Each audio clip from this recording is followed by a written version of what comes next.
I came to GB News because it's the people's channel and I want the audience to have their say on the events of the day. We're dynamic. We do something different. Democracy shows that the wisdom of the nation is in its people. I get to travel to find out what the story is from a personal perspective. The British people aren't fools. We know when we're not being told the full story. We've got to work out how Britain moves forward from this. Is the best country in the world. The establishment had their chance. Now we're here to represent your views. Britain's watching. Britain's watching. Britain's watching. We're proud to be GB News. The People's Channel. Britain's news channel.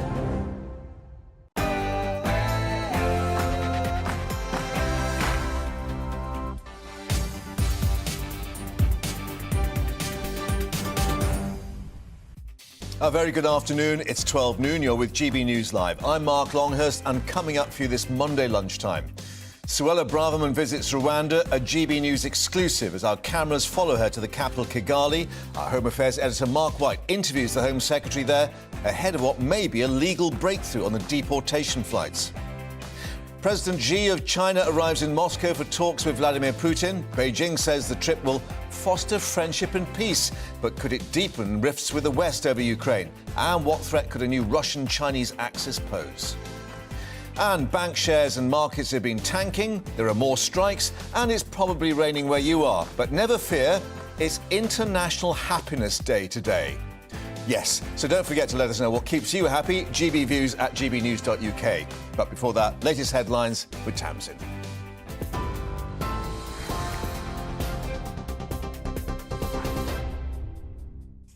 Mark, thanks very much. Good afternoon from the GB Newsroom. It's 1 minute past 12. China's President Xi Jinping has arrived in Moscow for talks with Vladimir Putin.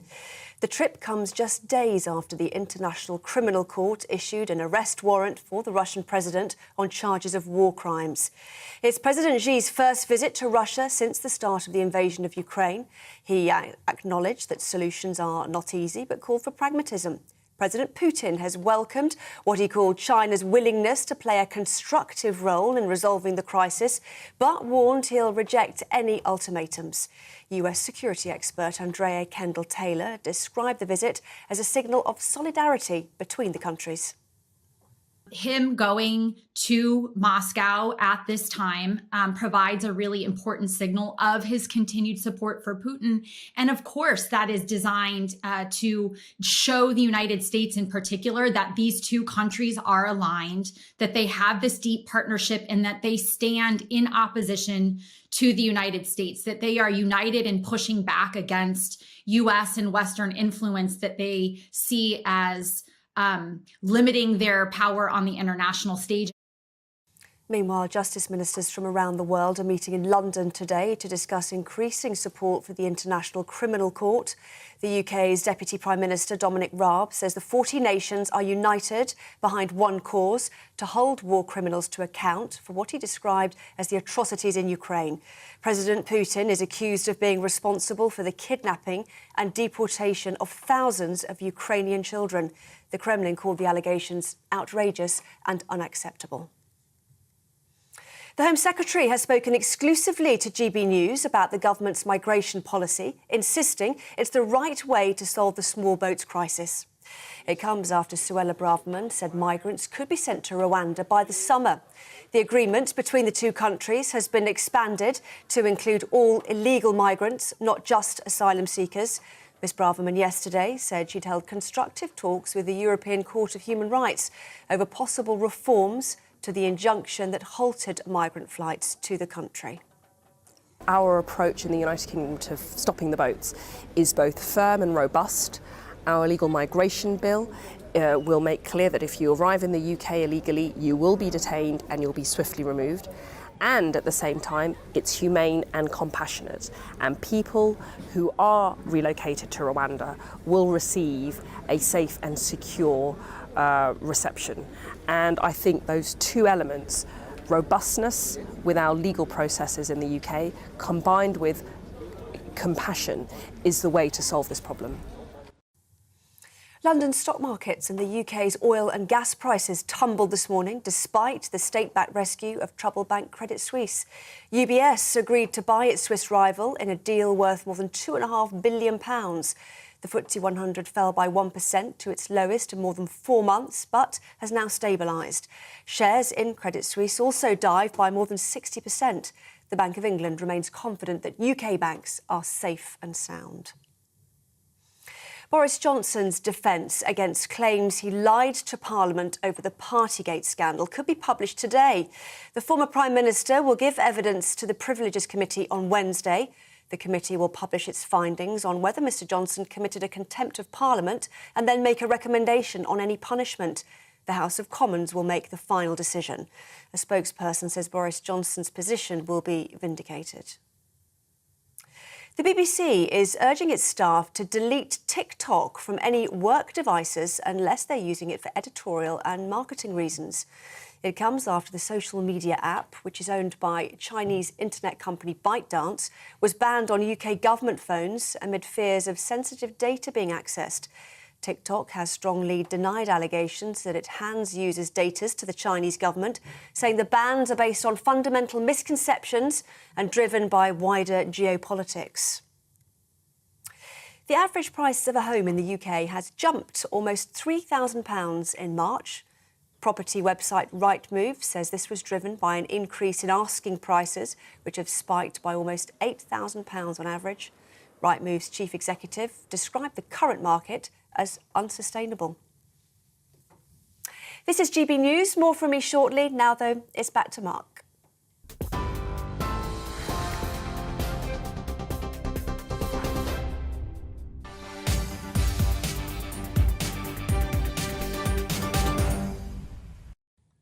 Thank you very much indeed, Tamsin. So the Home Secretary has been speaking exclusively with GB News about the government's migration policy, insisting that Rwanda policy is the right way to solve the small boats crisis. Well, Suella Braverman's been visiting Kigali, the capital in Rwanda, saying migrants could be sent there by the summer. The Home Secretary also said she's been holding constructive talks with the European Court of Human Rights about the injunction that's halted the migrant flights to Rwanda. Our Home and Security Editor, Mark White, has this report from the Rwandan capital, Kigali. Critics have accused the Home Secretary of indulging in nothing more than a glorified photo op. And yes, of course, these are powerful images. But Suella Braverman's visit here is not just about the eye-catching symbolism. The UK government desperately needs the agreement with Rwanda to succeed. Without a third country willing to take relocated asylum seekers, the government's illegal migration bill is almost certain to stumble at the first hurdle. So a meeting with the Rwandan President Paul Kagame was on the agenda as the UK strengthens its partnership agreement. The Home Secretary certainly packed a lot into her two-day schedule, visiting new housing developments and other support services being geared up to accommodate thousands of asylum seekers who may end up here in the months ahead. The plans still have their critics, of course. TV presenter Gary Lineker, opposition politicians and others. But Suella Braverman told me no one should judge unless they've been here. Would you encourage them actually to come here and see for themselves what Rwanda has to offer those who would come here and settle? Absolutely. I think there has been far too much prejudice, frankly, snobbery amongst the critics, who most of whom haven't even visited Rwanda. This is my third visit to Rwanda. This is a welcoming country. It's a dynamic economy. So to all of those critics who display a gross prejudice against Rwanda, I tell them to visit first and then judge. An important stop-off for Suella Braverman was this huge tech hub in the capital, Kigali, home to hundreds of startups and companies from around the world. Rwanda is home to a burgeoning tech sector. The Noskin Kigali House in particular has over 200 companies, startups that are stationed out of here, also organizations that support startups. and we have more than 1,000 members. Now, 55% of these are from other African countries. The Kepler Academy, high in the hills over Kigali, another example, says the Home Secretary, of the many education services Rwanda can provide asylum seekers. This well-established, well-respected local university has already committed to ensuring up to 25% of the students enrolled here will be refugees. But like the many housing complexes around this capital city, they have absolutely no idea just how many people they'll eventually be asked to accommodate. For in truth, the Home Secretary doesn't even know how many asylum seekers may eventually have to be sent here. It could be many thousands, but Home Office officials are quietly hoping that just like the Australian initiative against the small boats, once they finally start relocating asylum seekers, the people smugglers' business model will be broken. It's a big gamble, and this country is a vital component. A toss of a coin. I wonder which way it ends up. Let's speak to Mark now, who joins us live from Kigali. Mark, so visit first and then judge. You are visiting, of course, as an independent journalist to assess what the picture is like. I mean, certainly they put on a show, no doubt, but from some of the pictures, it seems far from a country riven, of course, by civil and tribal war.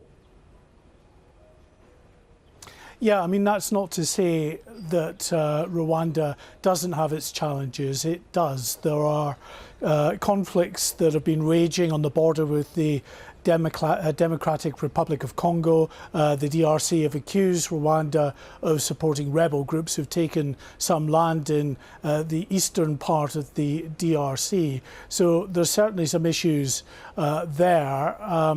There are challenges as well, of course, around those fundamental freedoms and human rights, with political activists saying that Rwanda is a free and open society.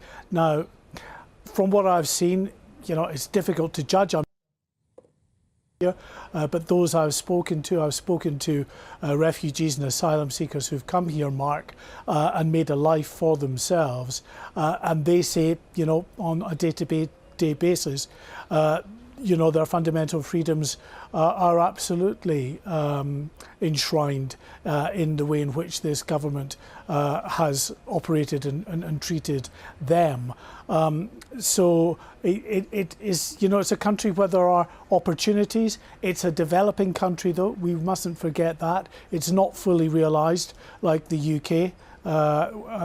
But you know, it's getting there, and it's been pretty impressive with what I was able to see, certainly. Yeah, and clearly that's a question as to what is in Kigali, you know, is that shared elsewhere in the country? But certainly the Home Secretary asserting a dynamic economy. You've spoken about the startups and the tech sector there in Kigali. But one reflects, of course, if these flights do start, and we'll ask you about that in a moment, clearly they've got to provide maybe for children, young families and so on. Have they got, for instance, the health structure and social security structure to help with such families? Yeah, they have, and in comparison to many countries, they are doing well, especially, of course, in the capital, where the majority, if not all of those asylum seekers who come from the UK will be located, will be housed, will be given education and other support opportunities, legal opportunities, of course, to help them with their asylum applications, medical assistance, universities, skills academies. All of this, we're told, is being arranged, and we saw for ourselves. We visited a number of skills academies and universities. We saw housing projects that are being built, some of them in partnership with the British government as part of the deal. But it is an open-ended agreement in the sense that, of course, the British government has given 140 million at the moment. If many thousands of asylum seekers were relocated here, it would have to be more money. But I think the underlying hope of the British government is that once they start in earnest, providing the courts ever allow this, to start flying people here to Rwanda, then that will break, and then they won't have to send many thousands here to this country.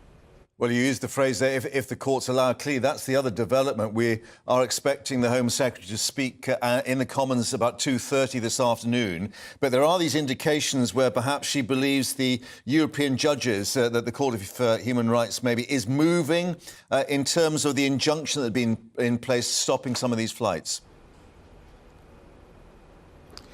Well, we're told certainly that there have been negotiations underway between British officials and officials at the European Court in Strasbourg. Now, the indications that we are getting from Home Office officials and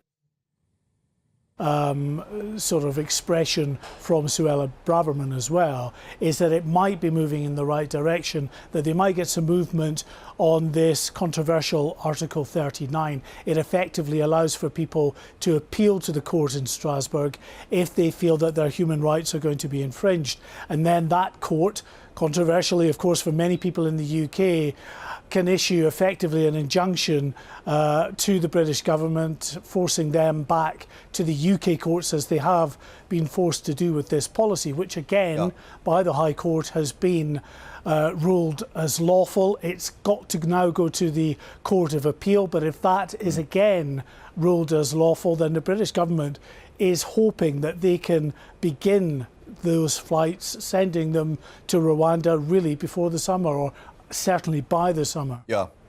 Mark, thank you very much indeed for updating us there with your exclusive in Kigali in Rwanda. And of course, as we say, Suella Braverman due to speak to the Commons 2:30 this afternoon. We'll catch up with you later, but let's now get the views of journalist and author Michaela Wrong, who's spent some time indeed as a foreign correspondent in Africa for Reuters, the BBC, the Financial Times. And Michaela, of course, you are an author. Your most recent book, Do Not Disturb, the story of a political murder and an African regime gone bad, all about Rwanda. Well, yes, exactly. So I've been watching with interest all these images coming from Kigali, which I've visited many times. And there's no doubt about it. It's an absolute jewel of a city because it's had a lot of investment poured into it since the 1994 genocide.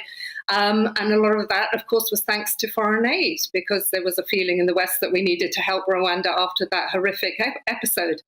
One of the things I think is being really missed with the coverage of this story is the timing of Braverman's visit there.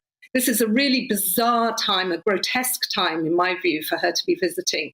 As we speak, we've got between 600,000 and 800,000 displaced people in neighbouring Congo. And if Mark, your journalist, got into a car and drove down the road, you know, it's only 3.5 hours drive from Kigali. He'd get to the border, and across the border, there's Goma. And Goma is a Congolese city which is encircled by rebels. Those rebels are equipped, armed, fed by the Rwandan army. And it's not just an allegation by Congo. I mean, this has been stated by the UN, by the US, by France, by Spain, and they're all calling on Rwanda to stop supporting that rebel movement.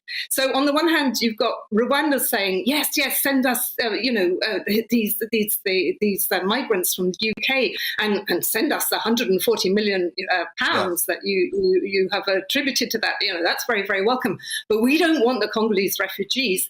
And by the way, they are creating that population of 800,000 refugees, desperately poor villagers who are living in really squalid camps, which are rife with cholera, on the other side of the border. And this is why the timing of this visit is so bizarre. You know, on the one hand, Britain is saying this is a marvelous place to settle, but in the meantime, that government, the Kagame, the man she just shook hands with, is busy destabilizing the whole of the Great Lakes region and creating this massive refugee exodus just across the border. So I find it just totally surreal.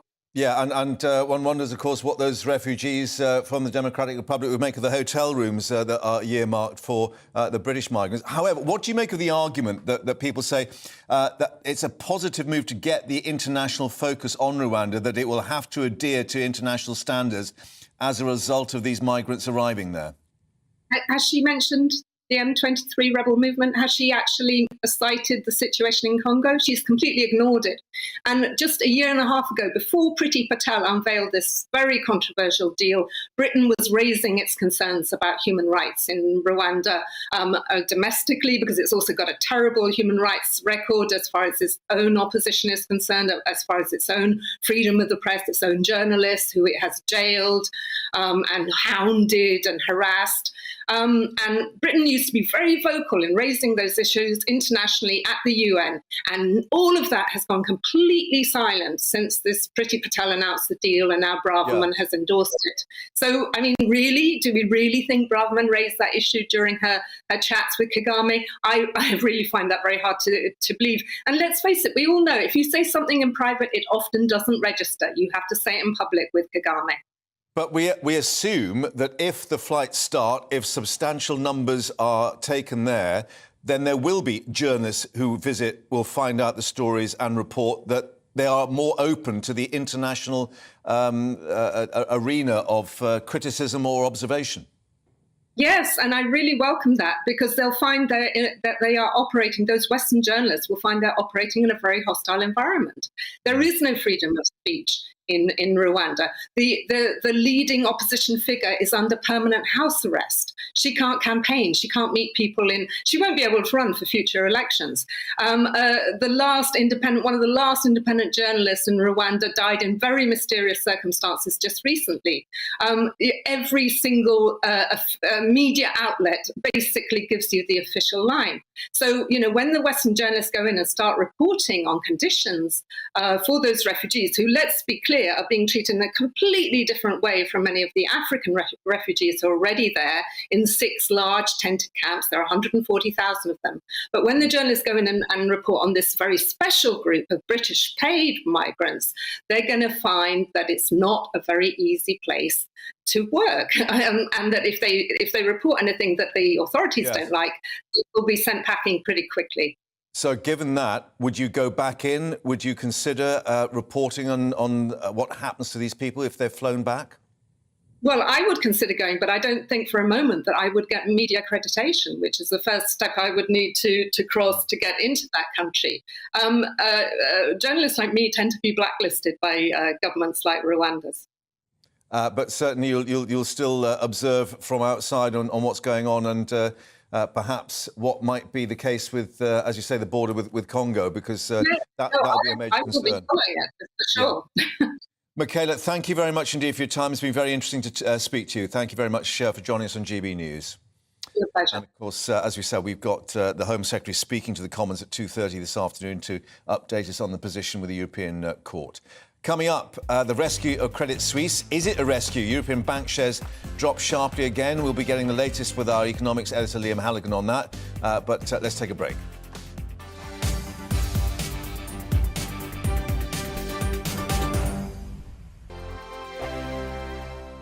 We are GB News, the People's Channel. And right across the United Kingdom. You can find us on Sky Channel 512. Virgin Media Channel 604. Freesat Channel 216. Freeview Channel 236. And YouView Channel 236. You can also take us with you on DAB Plus Radio. With the GB News app and at the website gbnews.uk. We're absolutely everywhere. Come join us on GB News, the People's Channel, Britain's news channel. Monday to Thursday, 9 p.m. till 11 p.m. Join me, Dan Wootton. I'll bring you the sharpest takes and hottest debates. Do you not believe in prisons? I don't believe in prisons. I'm completely stumped. I guarantee you there'll be no spin, no bias, no censorship. I actually was personally quite offended by it. And no reason to go to bed. So I guess they've always been quite woke. That's Dan Wootton tonight on TV, radio and online. Monday to Thursday from 9 p.m. till 11 p.m. on GB News. The People's Channel, Britain's news channel. Hello, I'm Michelle Dewberry, and you can join me every weekday 6 till 7 on Jubes and Kerr. You're an inspiration to us all. Clip that bit up. Well, you are. That's my ringtone. My political ambitions those days are gone, I can tell you. She's only teasing. Go on. He's probably going to want to lay down now. I'll give him 2 minutes to have one. Let's respectfully disagree. That's what we like on Jubes and Kerr. Come and join us. GB News, the People's Channel. Michelle Dewberry, weekday evenings at 6 o'clock. I'm Simon Evans. Join me on GB News for Headliners at 11 p.m. What's the scoop? I'll be joined by two of the country's top comedians. That's right. As we take a look at tomorrow's newspapers tonight. We're going to get into trouble. If it's a big story, we'll be covering it. Spill some tea on him. There we go. But we'll also have some fun. I wouldn't stick up a bank. My father didn't love me. So anyway, Headliners every night from 11 on GB News, the People's Channel, Britain's news channel. It's all about family, being in people's living rooms, all the interaction and getting to know who our viewers and listeners are. When I was young, my dad used to say, "Nana, stop arguing." I wanted an outlet that would enable me to give my opinion. People are going through a really hard time right now, and I know that you don't feel like you're being listened to by the establishment. I came to GB News because it's the People's Channel and I want the audience to have their say on the events of the day. We're dynamic. We do something different. Democracy shows that the wisdom of the nation is in its people. I get to travel to find out what the story is from a personal perspective. The British people aren't fools. We know when we're not being told the full story. We've got to work out how Britain moves forward from this. Is the best country in the world. The establishment had their chance. Now we're here to represent your views. Britain's watching. Britain's watching. Britain's watching. We're proud to be GB News, The People's Channel. Britain's news channel.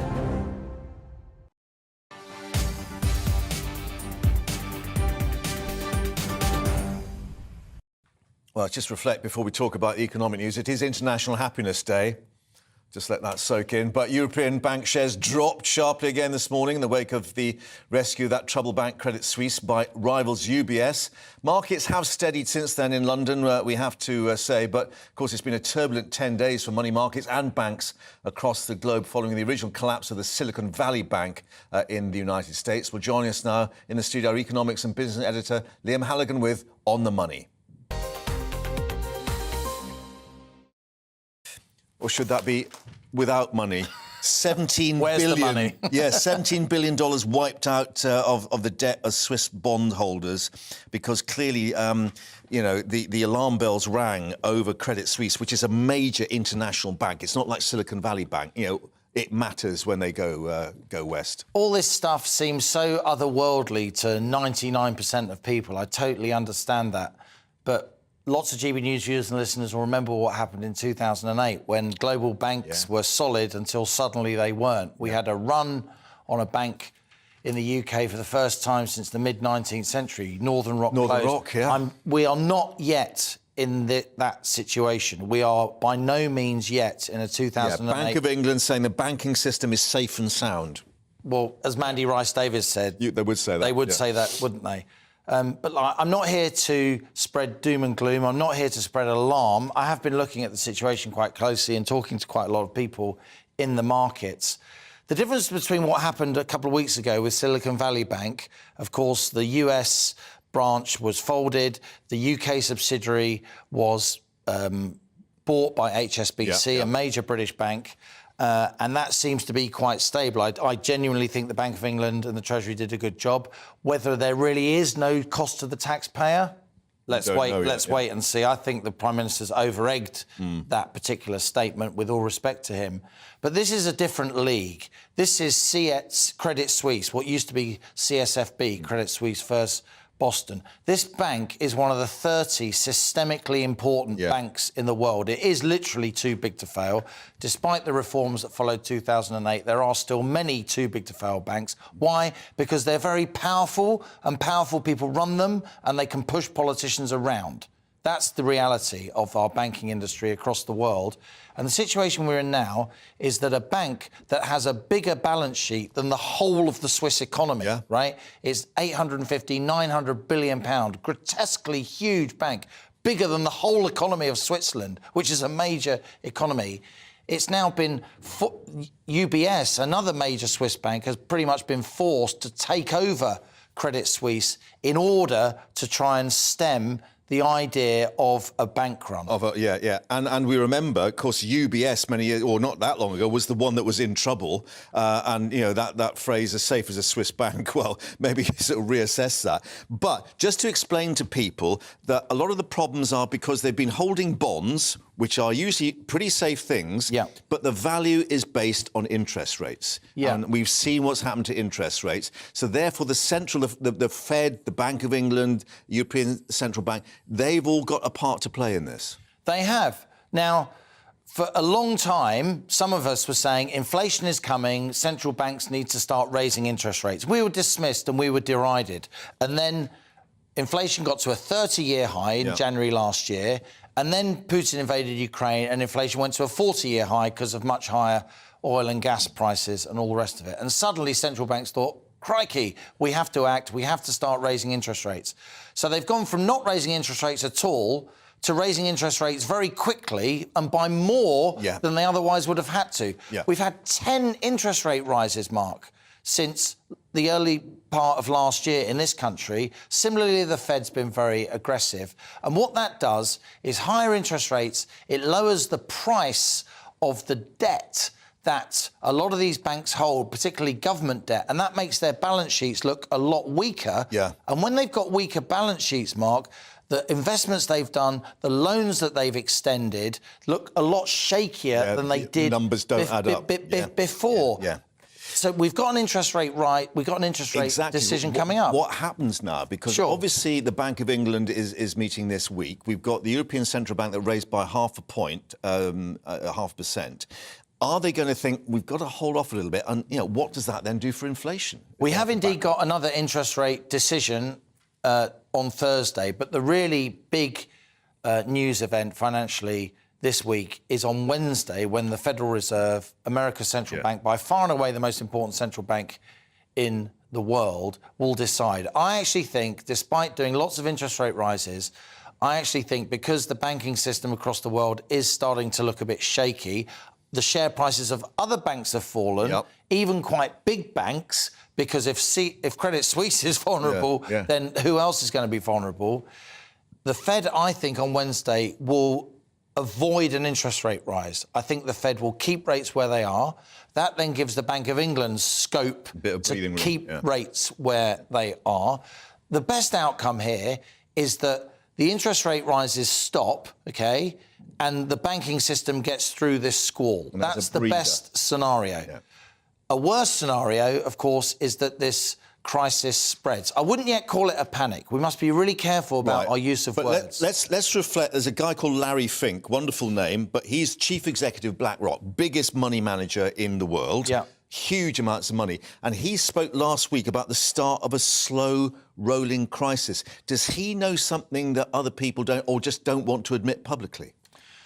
Well, I think these big money managers, I don't know why we take them seriously. They can position themselves in the markets and then they say things that everybody reports as if they're... And come in and buy cheap, as if they're the masters of the universe. I mean, I'm not accusing Larry Fink in particular of anything, but, we listen to these people as if they're some kind of seers, and they've so often proved wrong in their assessments. Look, I actually think the Bank of England and the Treasury have got their arms across this. I think we've got a good head of the Federal Reserve in a guy called Jerome Powell, who's very, very experienced. This is not yet a panic by any means, but we do need to be mindful, and businesses across the UK, people buying and selling houses, this is going to start to affect our normal lives, even though the events that we've been talking about, Mark, seem to so many people a million miles away. In a different universe, Anyway, FTSE 73.58, up 22, 23 points. So it's steadying a bit. So that's the London share market. For now, it looks as if we may get through this, but things can change.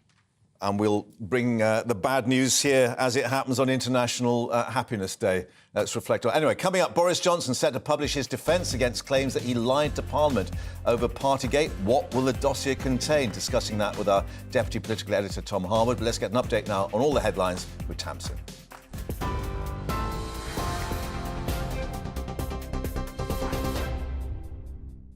Mark, thank you. Here's the latest from the GB newsroom at 12:33. China's President Xi Jinping has arrived in Moscow for talks with Vladimir Putin. The trip comes just days after the International Criminal Court issued an arrest warrant for the Russian president on charges of war crimes.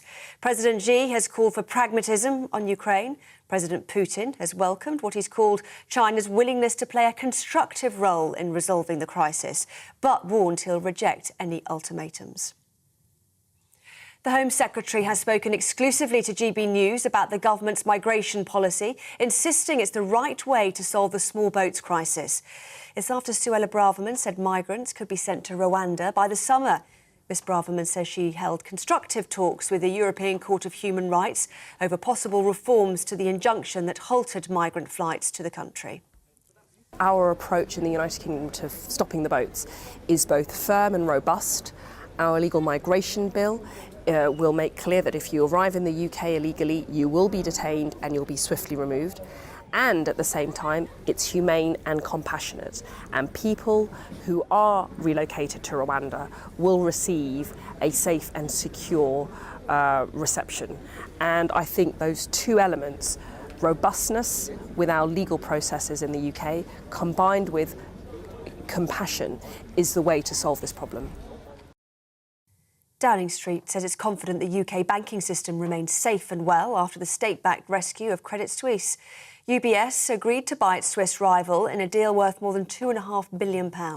This morning, the FTSE 100 fell by 1% to its lowest level in more than 4 months.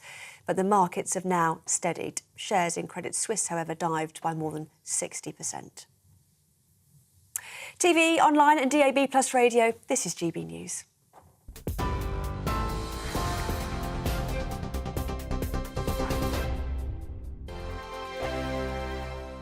I joined GB News because I was sick and tired of not hearing my views being represented, not just mine, but so many people that I knew and spoke to. I just couldn't get my voice out there. I couldn't say anything. I couldn't do anything. Whatever the narrative was, I kind of had to follow it. GB News is there to provide a voice for those who have been ignored by the establishment media. We think different things, we've got a different style. GB News is here to be optimistic and positive about the future. It's real kind of dynamic and flowing, with the audience very much at the heart of it, like a big family. Here at GB News, we talk about the things that matter to you. Hearing the voices from right across our towns and cities, especially our towns. All sides of the argument represented with a heavy dose of opinion. We're on a mission here to make a difference. And the GB News family really is here for you, and whatever time of day you can watch or listen. Britain's watching. Britain's watching. We're proud to be GB News. The People's Channel. Britain's news channel. Westminster is going around in ever-decreasing circles, followed by the media. Britain is broken. How on earth did we get into this mess? But more importantly, how do we get out of it? Join me at 7 p.m, Mondays to Thursdays on Farage, here on GB News. We will have open, rational debate. We've got to work out how Britain moves forward from this. Join us here on GB News, the People's Channel. Britain is watching. You've probably seen politicians interviewed 1,000 times, but we do it differently. We find out who they really are, we don't shout, we chat, and hopefully we bring a bit of light, not just heat. Did you know Kate Moss? Apparently. Do you have a pair of jeans or a pair of jeans? No, of course I don't. What would I do with them? My friends are like, oh my God, what's she doing now? Join me every Sunday at 6 for Gloria Meets, only on GB News, the People's Channel, Britain's news channel. I'm Jacob Rees-Mogg, the Member of Parliament for North East Somerset and a former government minister. For years, I've walked the corridors of power in both Westminster and the City of London. I campaigned in the largest democratic vote in our island story. I know this country has so much to be proud of. We need to have the arguments, the discussions on how we make it better. The wisdom of the nation is in its people. Vox Populi, Vox Dei. That's why I'm joining the People's Channel. Join me Monday to Thursday at 8 p.m. on GB News, Britain's news channel. I'm Mark White. As GB News Home and Security Editor, I cover those key issues that are so important to you. Our authorities, our communities doing all they can to combat violent crime. With the public services under unbearable strain, why are we still failing to control our borders? Defence, the first priority of any government, has been continually hollowed out. Can we trust our politicians to protect the armed forces? Join me, Mark White, on GB News.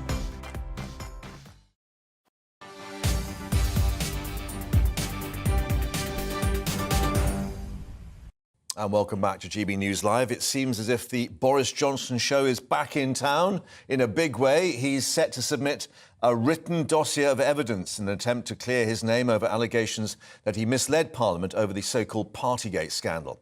Well, the former Prime Minister is to appear before the Privileges Committee on Wednesday for a televised grilling that could last up to 5 hours, we're told. But our Deputy Political Editor, Tom Harwood, can join us in the studio now for perhaps a bit of a sneak preview. Tom, thanks for being with us. And the Times newspaper has been very helpful in this today as well, going through the suggested it weren't me gov defences.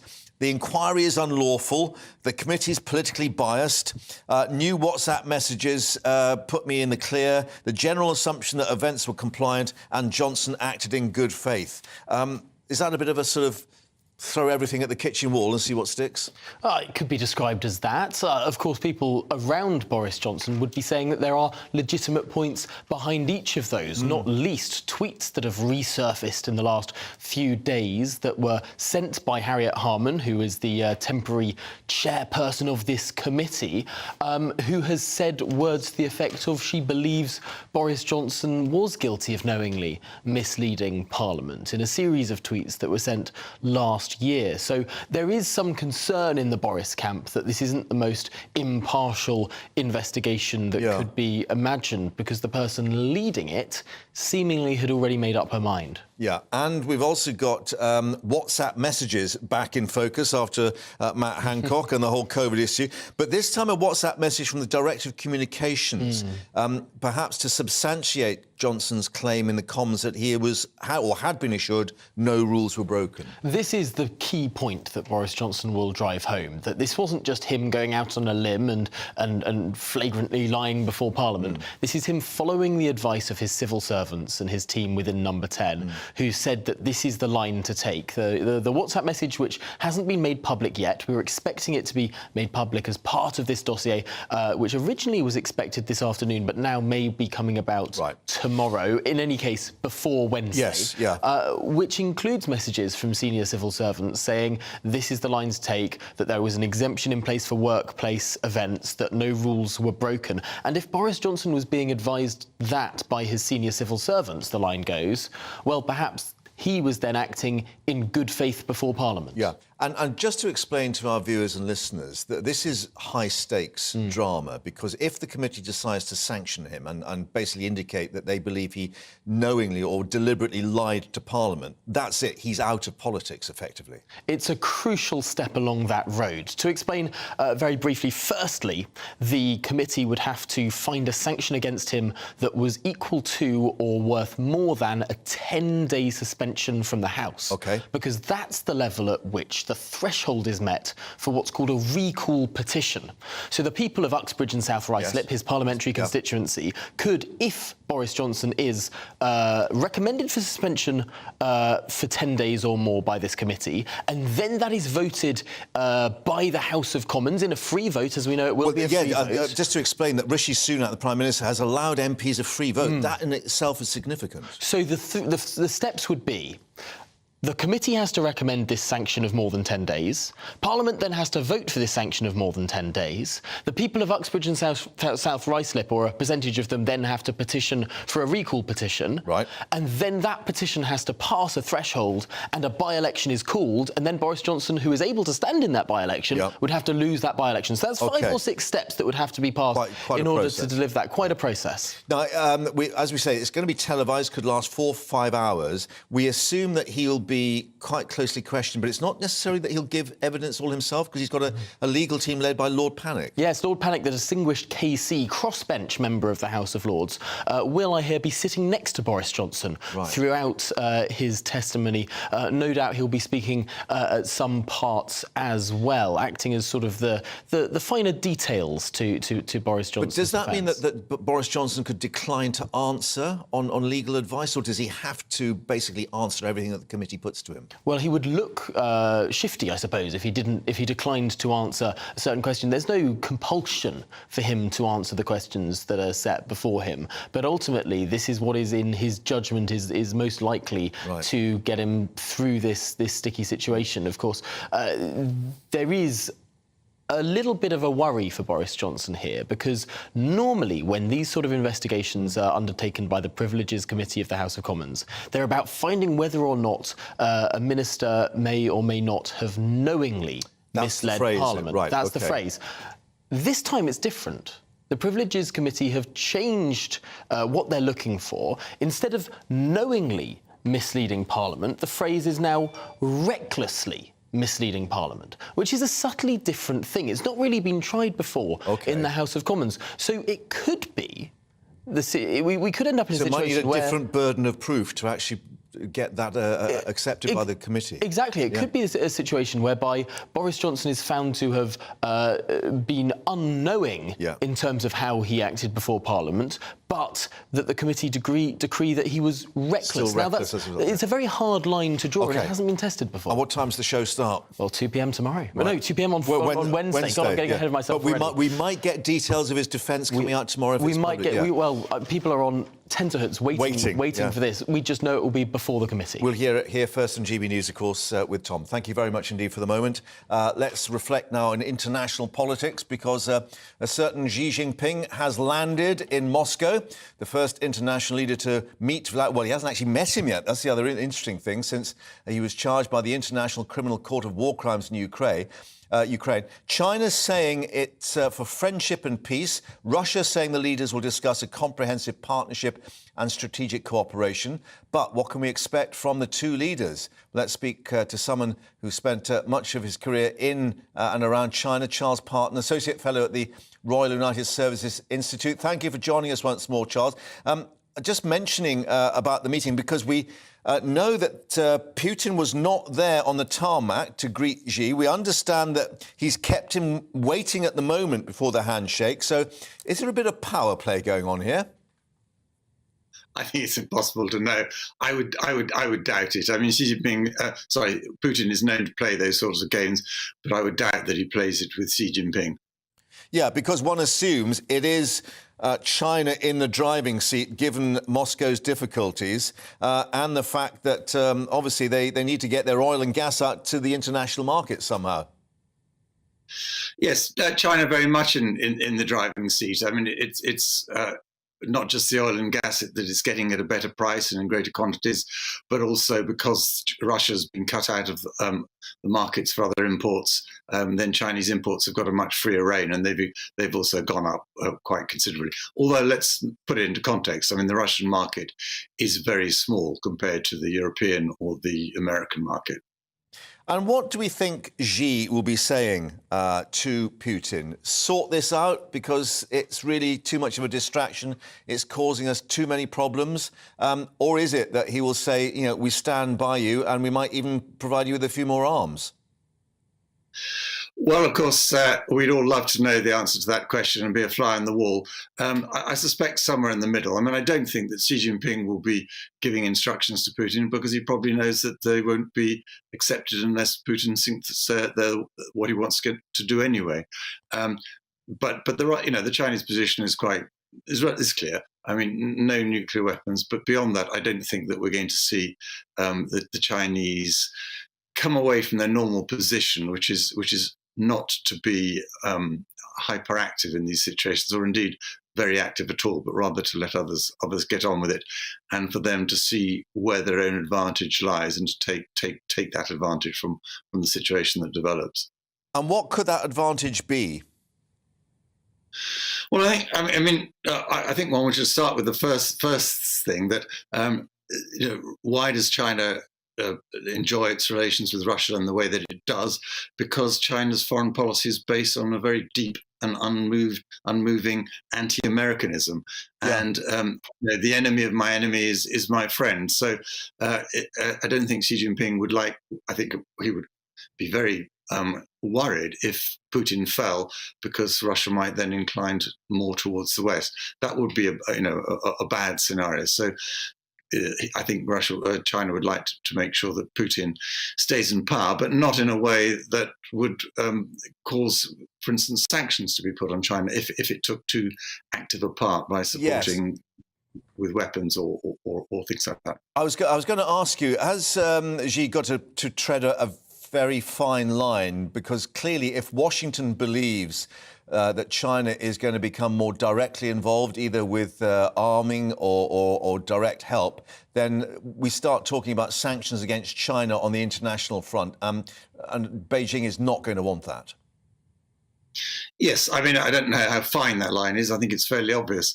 And I think the Americans would go ahead, and I think that to some extent, at least, the Europeans would go ahead too. And you know, that has to be avoided by China. But that's not to say that they aren't putting in, you know, small things which have dual use. Semiconductors has been instance as one, things that can be used in the Russian military machine, but probably not to an extent that's going to make any decisive, you know, tip in the balance of fighting. And we saw these extraordinary pictures which we're showing now of Putin reportedly out and about in Mariupol and talking to people about sort of reconstruction and so on. What do you think the Chinese assessment will be of his position and his strength at the moment? Well, I don't know how good their intelligence is, and in any case, it's very difficult to assess. How powerful a leader is. I mean, what you're talking about is Putin likely to be overthrown, and one, I think it's almost impossible to predict the moment, that sort of moment. But they must be worried that he's, you know, whether he's able to keep this up in the long term, and the direction that he's going through. It puts China in an awkward position, not least in terms of making very clear its hypocrisy. I mean, China, for instance, signed a peace treaty with Ukraine back in 2013, which it ratified in 2015. And there are, you know, embarrassing clauses in that, like once complicated situations emerge and threaten either party's sovereignty and territorial integrity or whatever, the contracting parties will immediately get in touch and discuss and develop countermeasures. Well, Xi Jinping hasn't even talked to President Zelensky yet, although there are rumours that he might do post his Moscow visit. So, you know, it does expose the Chinese complete ability to disregard international treaties. That is an international treaty, just as the Joint Declaration over Hong Kong was, and others. Yeah. So it's not a good look for Xi Jinping.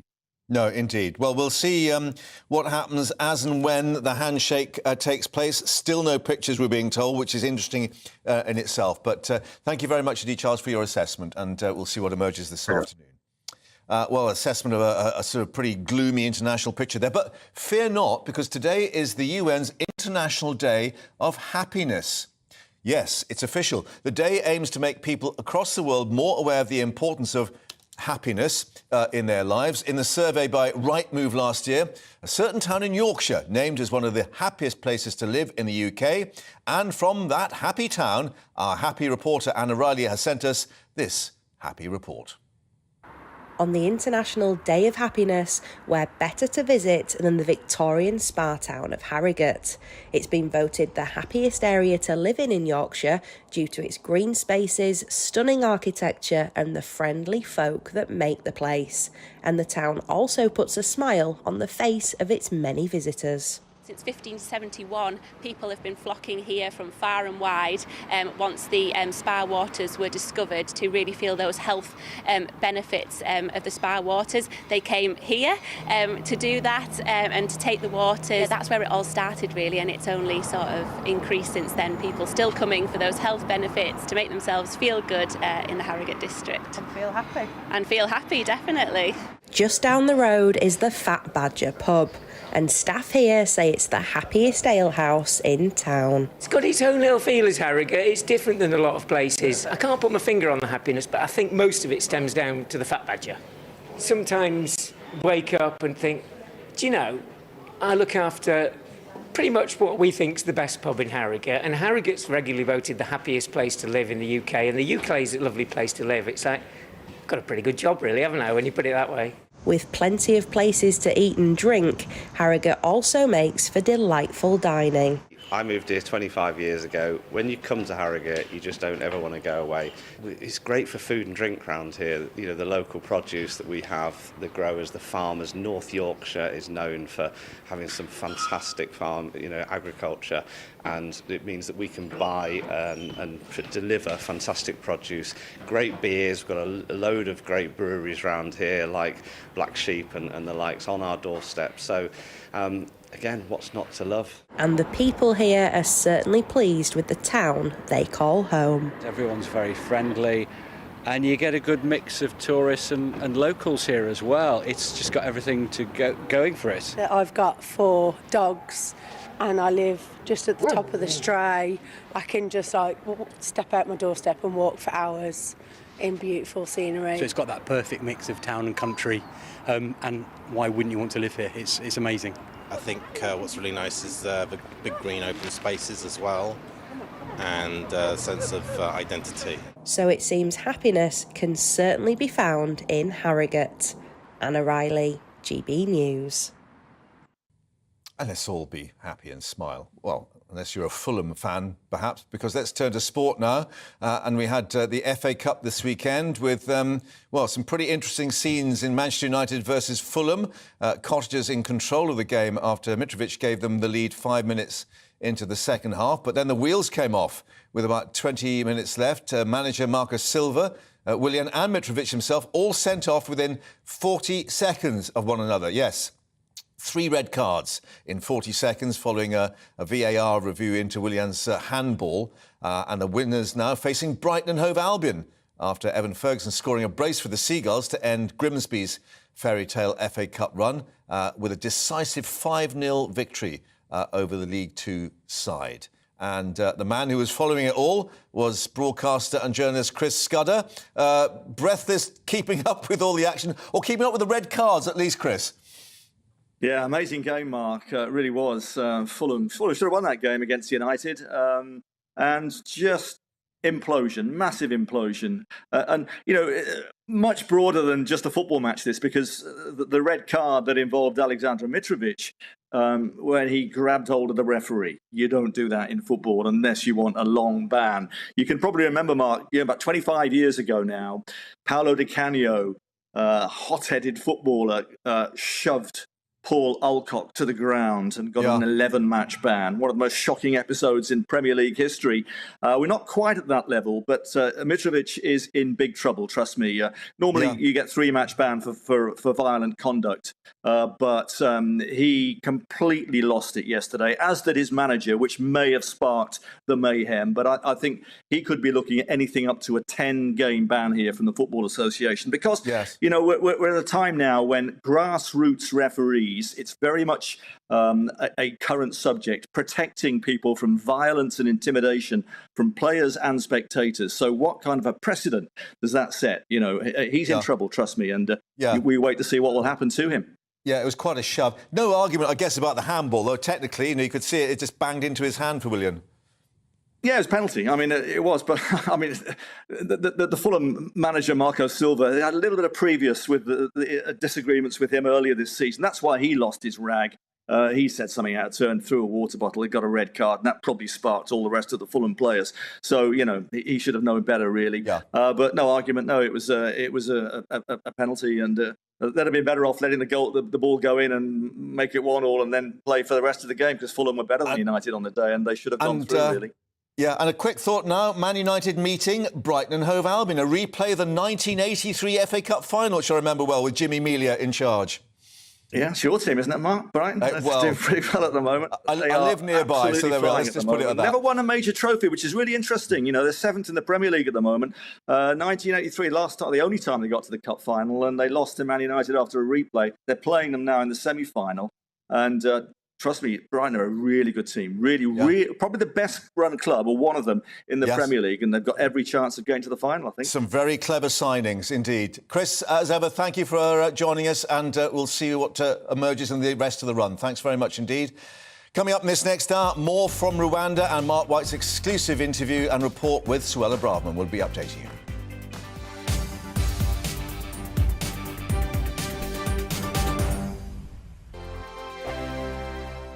Monday to Thursday nights on GB News. At 6, it's Dubes & Co. 7 o'clock, Farage. At 8, join Jacob Rees-Mogg. And at 9, Dan Wootton Tonight, followed by Headliners. On TV, radio and online. This is GB News. First and foremost, I'm a GB News fan, and I was before I was working here. Just love the fact that we're asking the questions that a lot of establishment media won't ask. With a bit of a twist, we not only want to inform you, but we want to keep you entertained. It's worth the drive because you get in and the team's all ready and waiting, they're itching to go, and it's a proper little family. GB News is the People's Channel. It's the audience that makes us. I see the thousands of your letters, tweets, emails, you name it, coming in. Britain is broken. How on earth did we get into this mess? But more importantly, how do we get out of it? The establishment had their chance. Now we're here to represent you. It's time for something different. It's time for GB News. I'm very patriotic. I believe in Britain. Our best days lie ahead. Britain's watching. Britain's watching. Join us here on GB News. The People's Channel. Britain's news channel. Join me, Patrick Christie's, Monday to Friday, 3 till 6. We tackle the day's news agenda like you've never seen before. It's high tempo, high octane, the most controversial topics, and the best guests. You will not be able to take your eyes and ears off it. I'm not afraid to ask the questions that you really want answered. 3 till 6 p.m, Monday to Friday on GB News, the People's Channel, Britain's news channel. GB News has its own late-night paper preview show, Headliners, where comedians take you through the next day's top news stories. You don't have to bother reading the newspaper, we've got it covered for you. Headliners, every night at 11 p.m, and repeated every morning at 5 a.m. We won't send you to sleep like some of the other paper review shows out there. GB News, the People's Channel, Britain's news channel.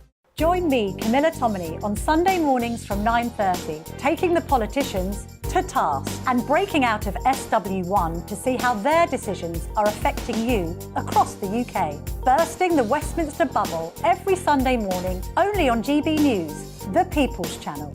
Britain's watching. I'm Michael Portillo. Join me on GB News on a Sunday morning for topical discussion, debate, arts and culture, and sometimes even ethical dilemmas. I don't always agree with you, Michael. Michael Portillo, Sundays on GB News, the People's Channel, Britain's news channel. I'm Andrew Doyle. Join me at 7 o'clock every Sunday night for Free Speech Nation, the show where I tackle the week's biggest stories in politics and current affairs with the help of my 2 comedian panellists and a variety of special guests. Free Speech Nation, Sunday nights from 7 on GB News, the People's Channel, Britain's news channel.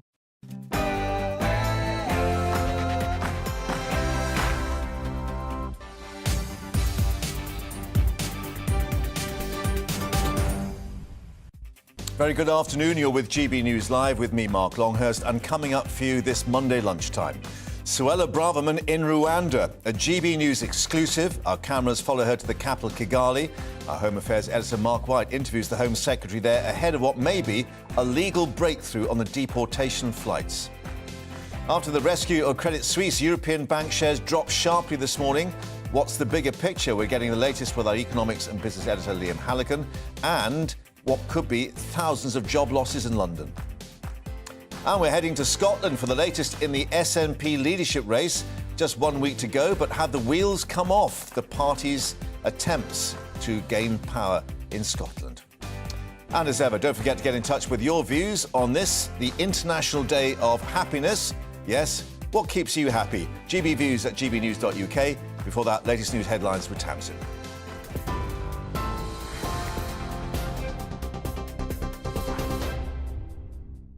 Mark, thank you. Good afternoon from the GB Newsroom. It's 2 minutes past 1. Downing Street says it hopes China's president uses his trip to Moscow to urge Vladimir Putin to stop the war in Ukraine. President Xi Jinping is in Russia on his first visit to the country since the start of the invasion. He's called for pragmatism, but acknowledged solutions are not easy. President Putin has welcomed what he calls China's willingness to play a constructive role in resolving the crisis. US security expert Andrea Kendall-Taylor described the visit as a signal of solidarity between Beijing and Moscow. Him going to Moscow at this time provides a really important signal of his continued support for Putin.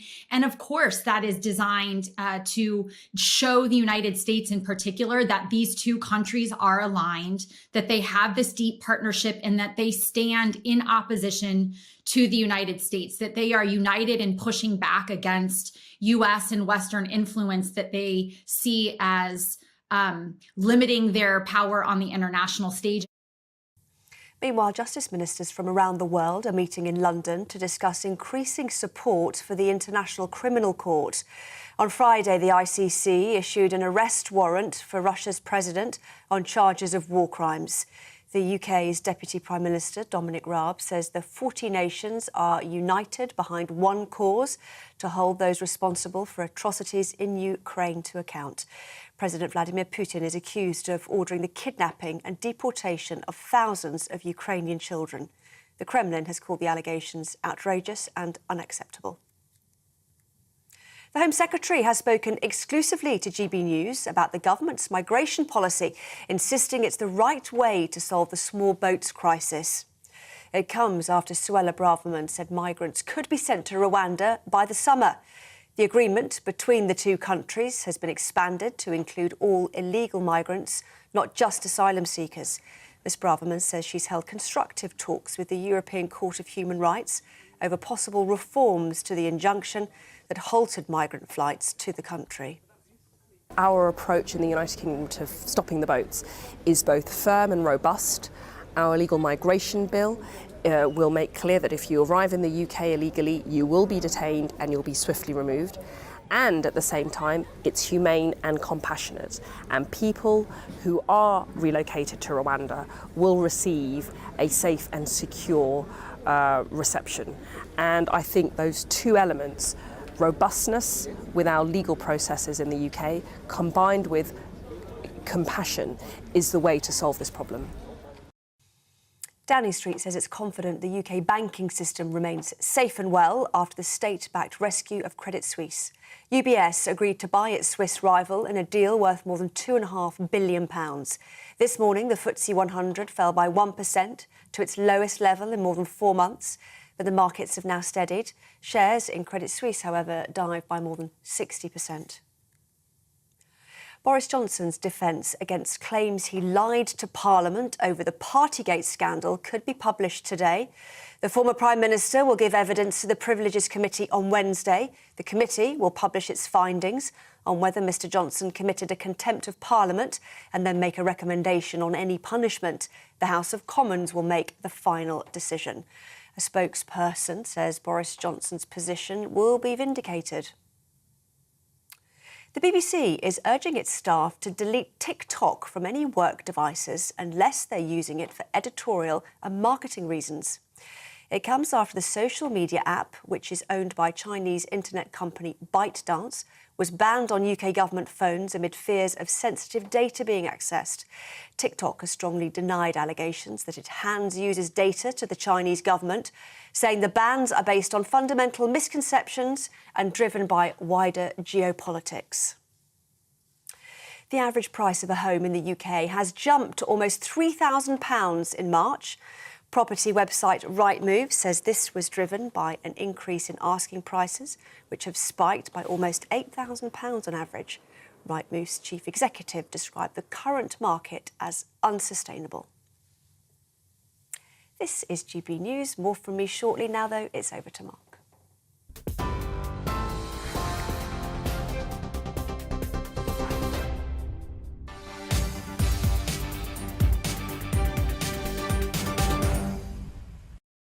Tamsin, thank you very much indeed. So, the Home Secretary speaking exclusively with GB News about the government's migration policy, insisting that their Rwanda plan is the right way to solve the small boats crisis. Well, Suella Braverman was visiting Rwanda, saying migrants could be sent there by the summer, and it comes after the Home Secretary said she'd been encouraged by talks with the European Court of Human Rights about the injunction that had originally halted the migrant flights to the country.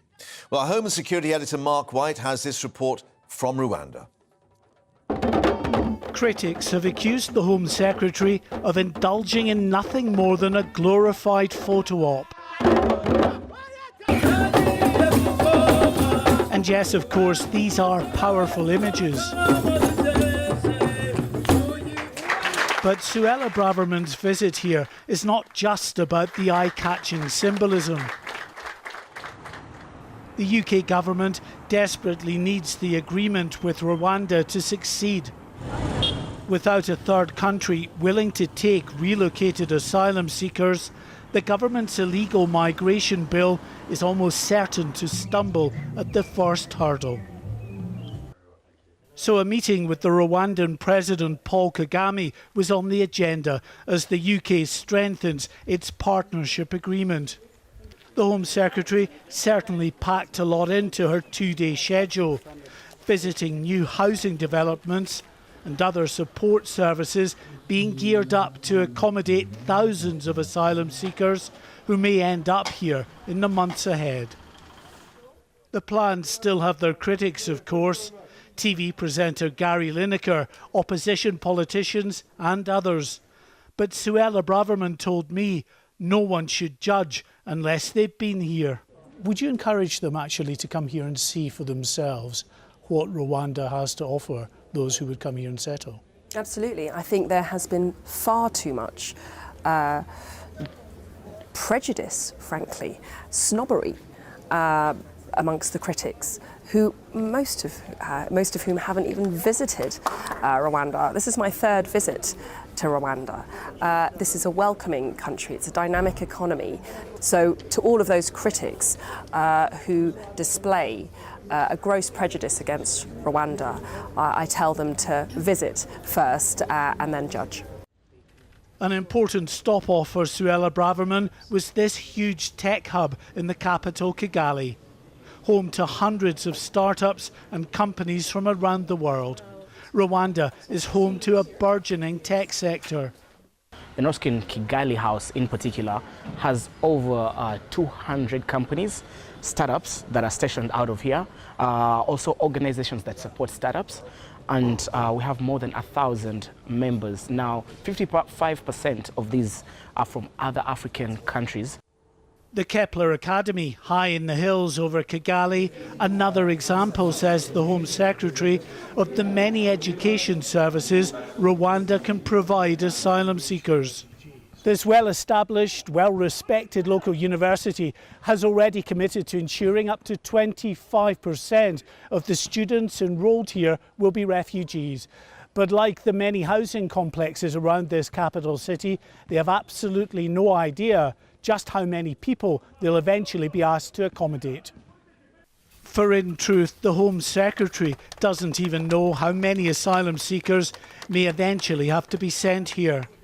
It could be many thousands, but Home Office officials are quietly hoping that just like the Australian initiative against the small boats, once they finally start relocating asylum seekers, the people smugglers' business model will be broken.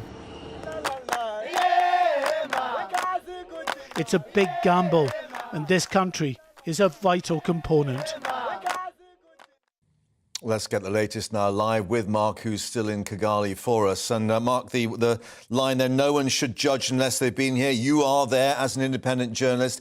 Clearly, the images have been carefully chosen by the Rwandan government to be released to the rest of the world. But what is your assessment? Well, I'm not saying that Rwanda is perfect, and I don't even think the British government is trying to suggest that. But they are saying that those who are relocated to Rwanda eventually, if the courts allow these flights to get off the ground, will have the opportunity to make a decent life for themselves, and they will enjoy fundamental freedoms.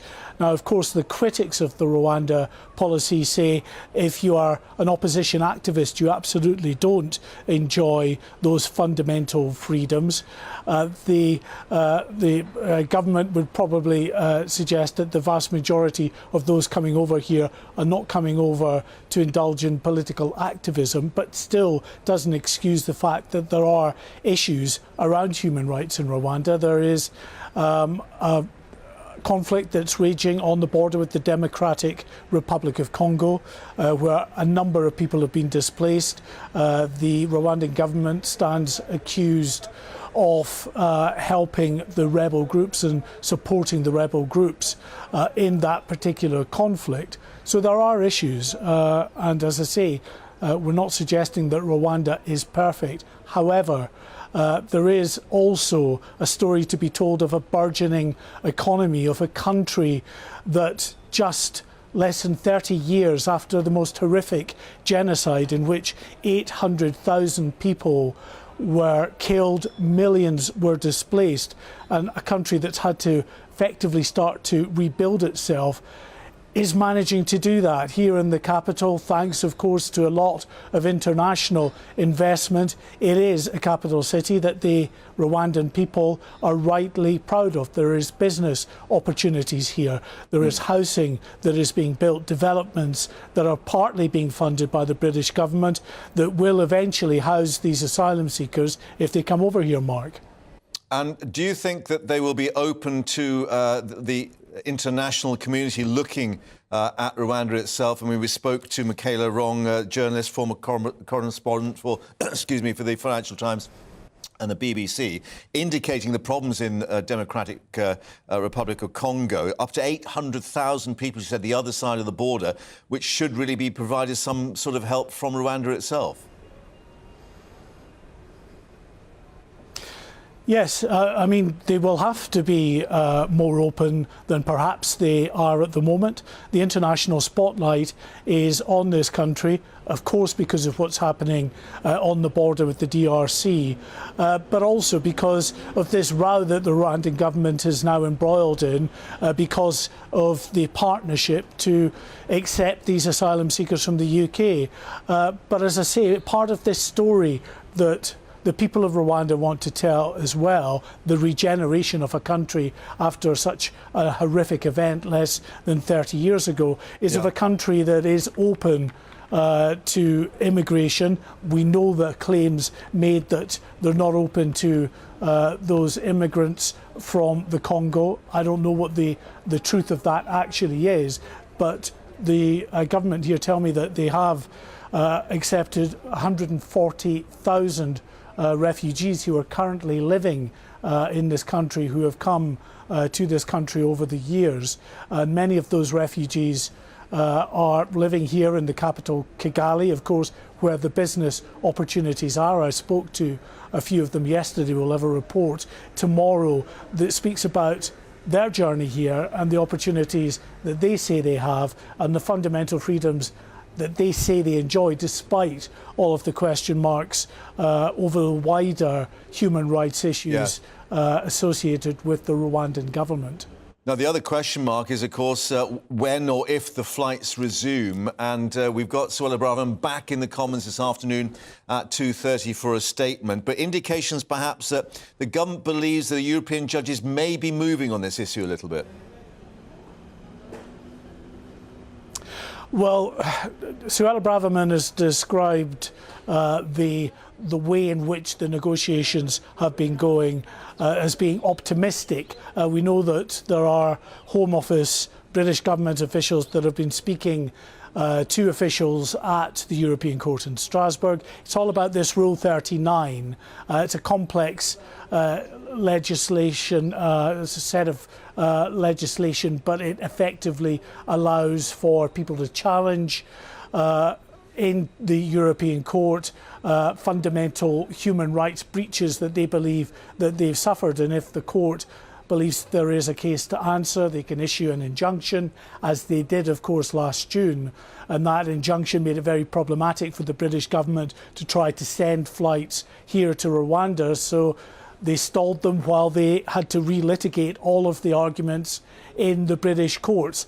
Now, what they are asking the European Court to do with Section 39, Rule 39, is really to ensure that they take into account the decisions of the British courts, who say that the policy is lawful. It's still to go to the Court of Appeal, but if that also says it's lawful, the British government wants the Court of Human Rights to take account of that and to raise the threshold in which they would actually introduce injunctions against the British government.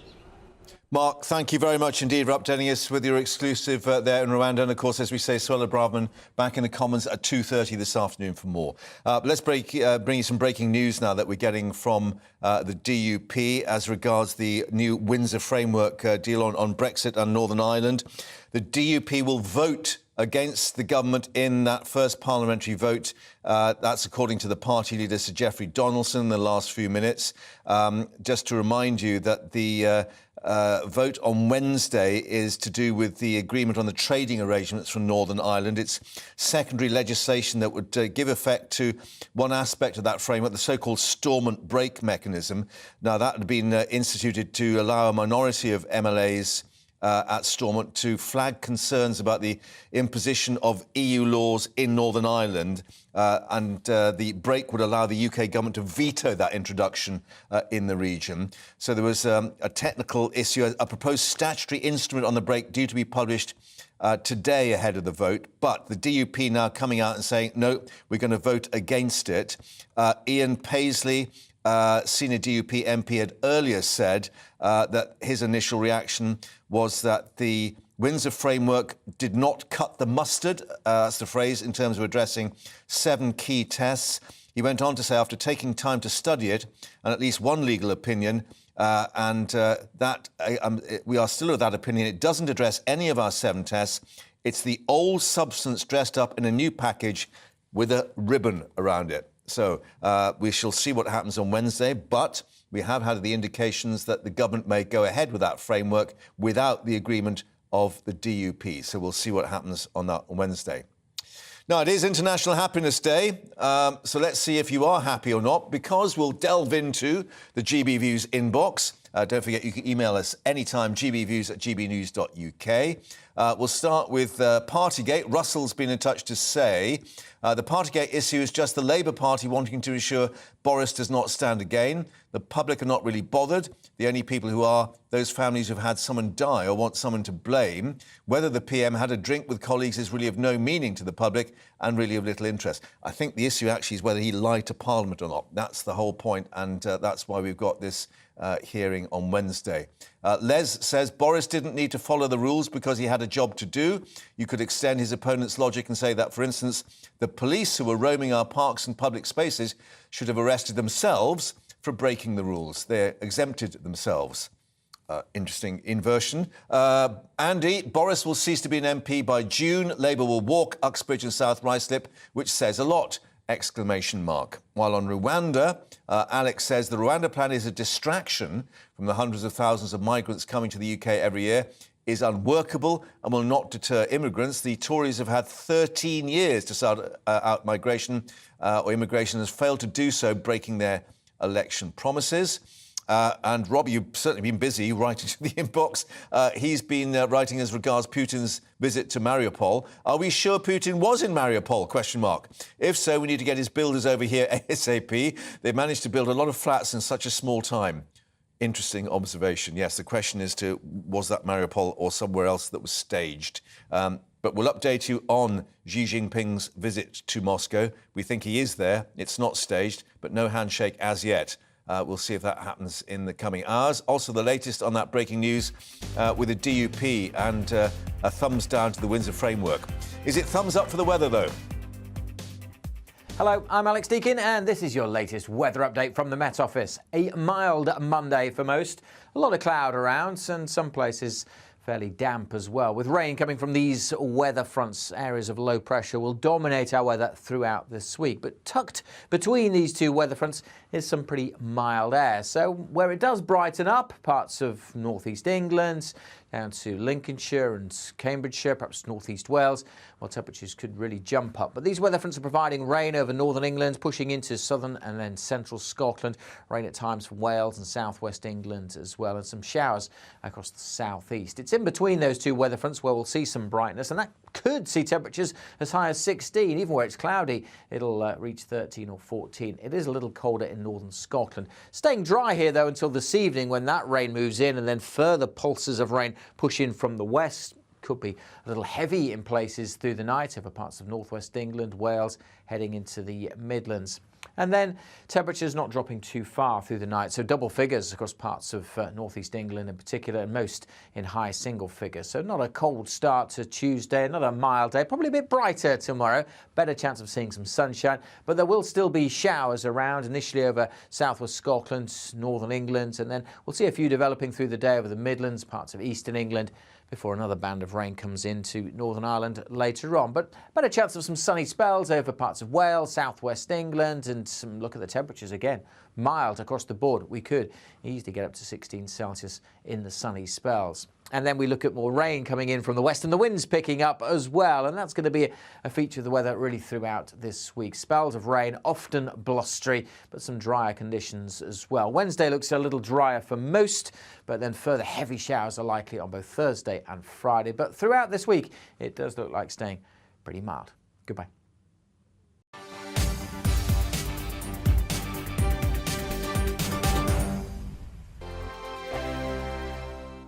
Monday to Thursday nights on GB News. At 6, it's Dubes & Co. 7 o'clock, Farage. At 8, join Jacob Rees-Mogg. And at 9, Dan Wootton Tonight, followed by headliners. On TV, radio and online. This is GB News. It's all about family, being in people's living rooms, all the interaction and getting to know who our viewers and listeners are. When I was young, my dad used to say, Nana, stop arguing. I wanted an outlet that would enable me to give my opinion.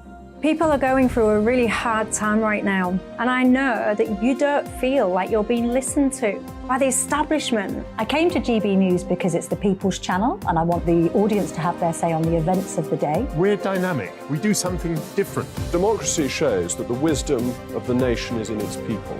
I get to travel to find out what the story is from a personal perspective. The British people aren't fools. We know when we're not being told the full story.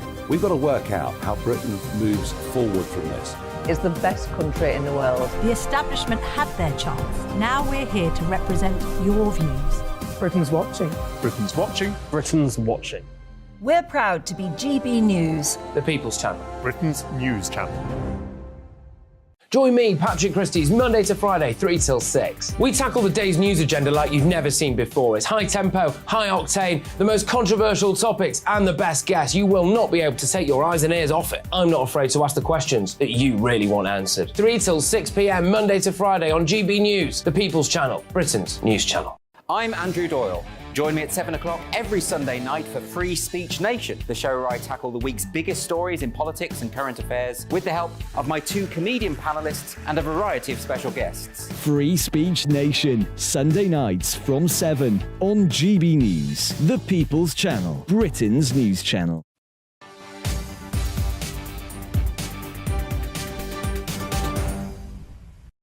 Welcome back. Breaking news here on GB News Live. Members of the RMT union have voted to accept a pay offer.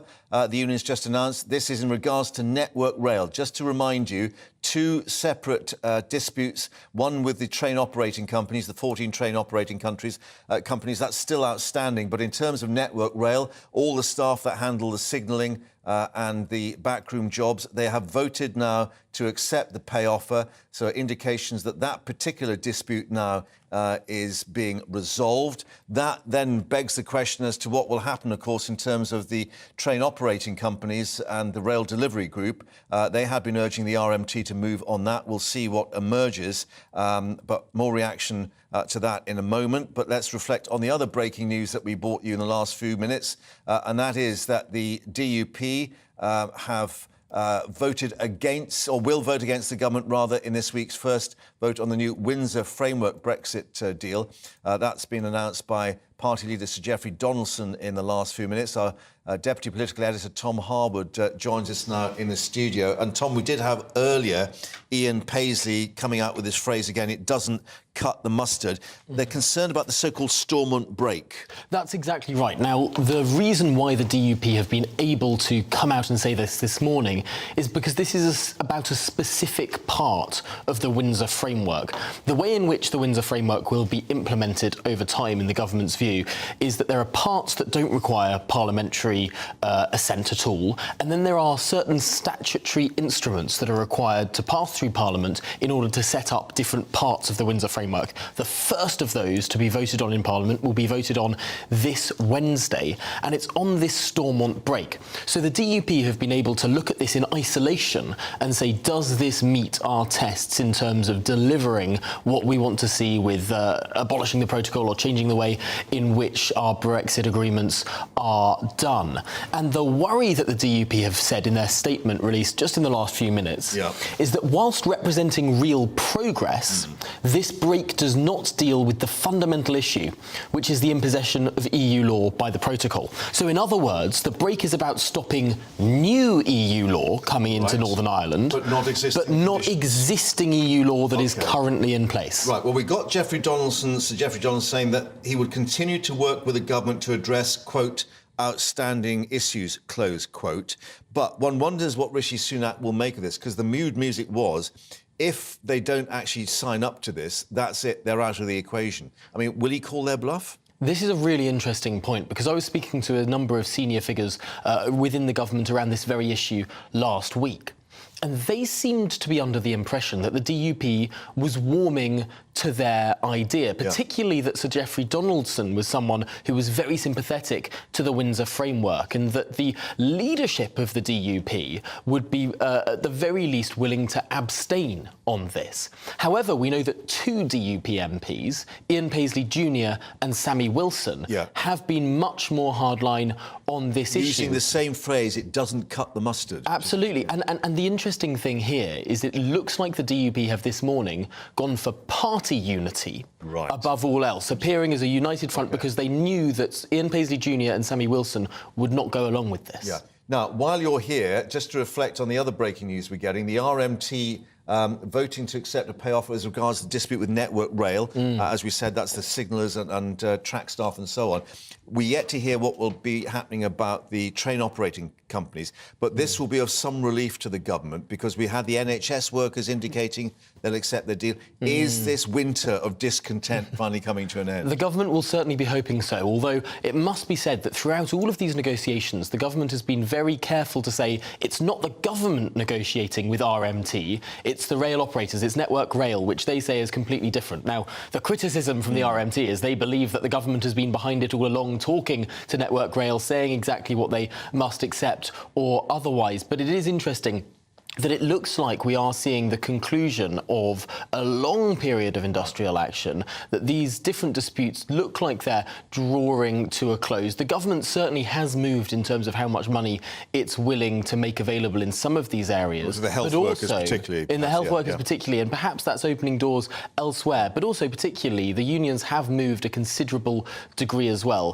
Potentially whilst the Northern Ireland Protocol news will be bad reading for Rishi Sunak, on the union side of things, perhaps he'll be happier reading. More the DUP coming up. We're just being told that Jeffrey Donaldson may well be giving a news conference in Stormont in the next 10 minutes. We'll have that for you, but let's get an update first on all the headlines with Tamsin.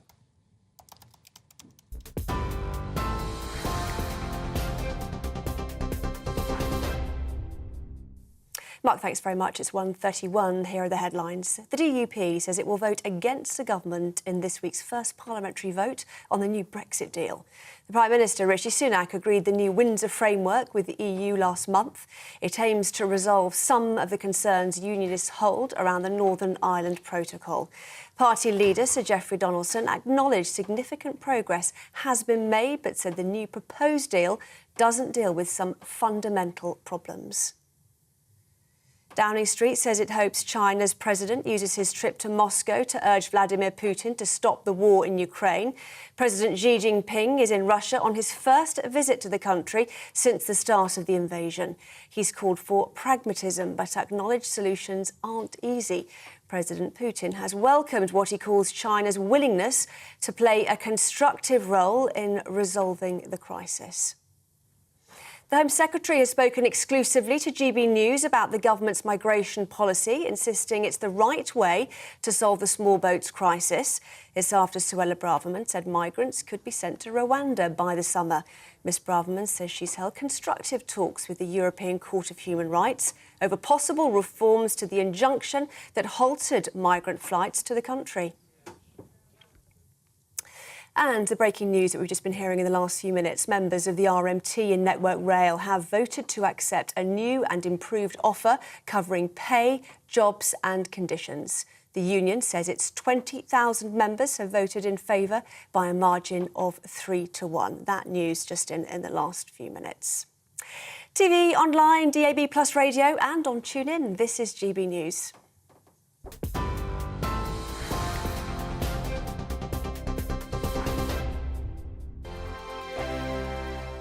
Monday to Thursday nights on GB News. At 6, it's Dubes & Co. 7 o'clock, Farage. At 8, join Jacob Rees-Mogg. And at 9, Dan Wootton Tonight, followed by headliners. On TV, radio and online. This is GB News. It's all about family, being in people's living rooms, all the interaction and getting to know who our viewers and listeners are. When I was young, my dad used to say, no, stop arguing. I wanted an outlet that would enable me to give my opinion.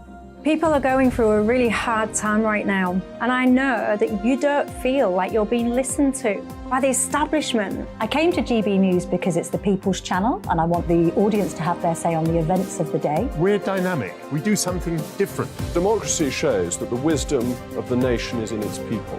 I get to travel to find out what the story is from a personal perspective. The British people aren't fools. We know when we're not being told the full story. We've got to work out how Britain moves forward from this. It's the best country in the world. The establishment had their chance. Now we're here to represent your views. Britain's watching. Britain's watching. Britain's watching. We're proud to be GB News. The People's Channel. Britain's news channel. Join me, Patrick Christie's Monday to Friday, 3 till 6. We tackle the day's news agenda like you've never seen before. It's high tempo, high octane, the most controversial topics and the best guests. You will not be able to take your eyes and ears off it. I'm not afraid to ask the questions that you really want answered. 3 till 6 p.m, Monday to Friday on GB News, the People's Channel, Britain's news channel. I'm Andrew Doyle. Join me at 7 o'clock every Sunday night for Free Speech Nation, the show where I tackle the week's biggest stories in politics and current affairs with the help of my 2 comedian panellists and a variety of special guests. Free Speech Nation, Sunday nights from 7 on GB News, the People's Channel, Britain's news channel.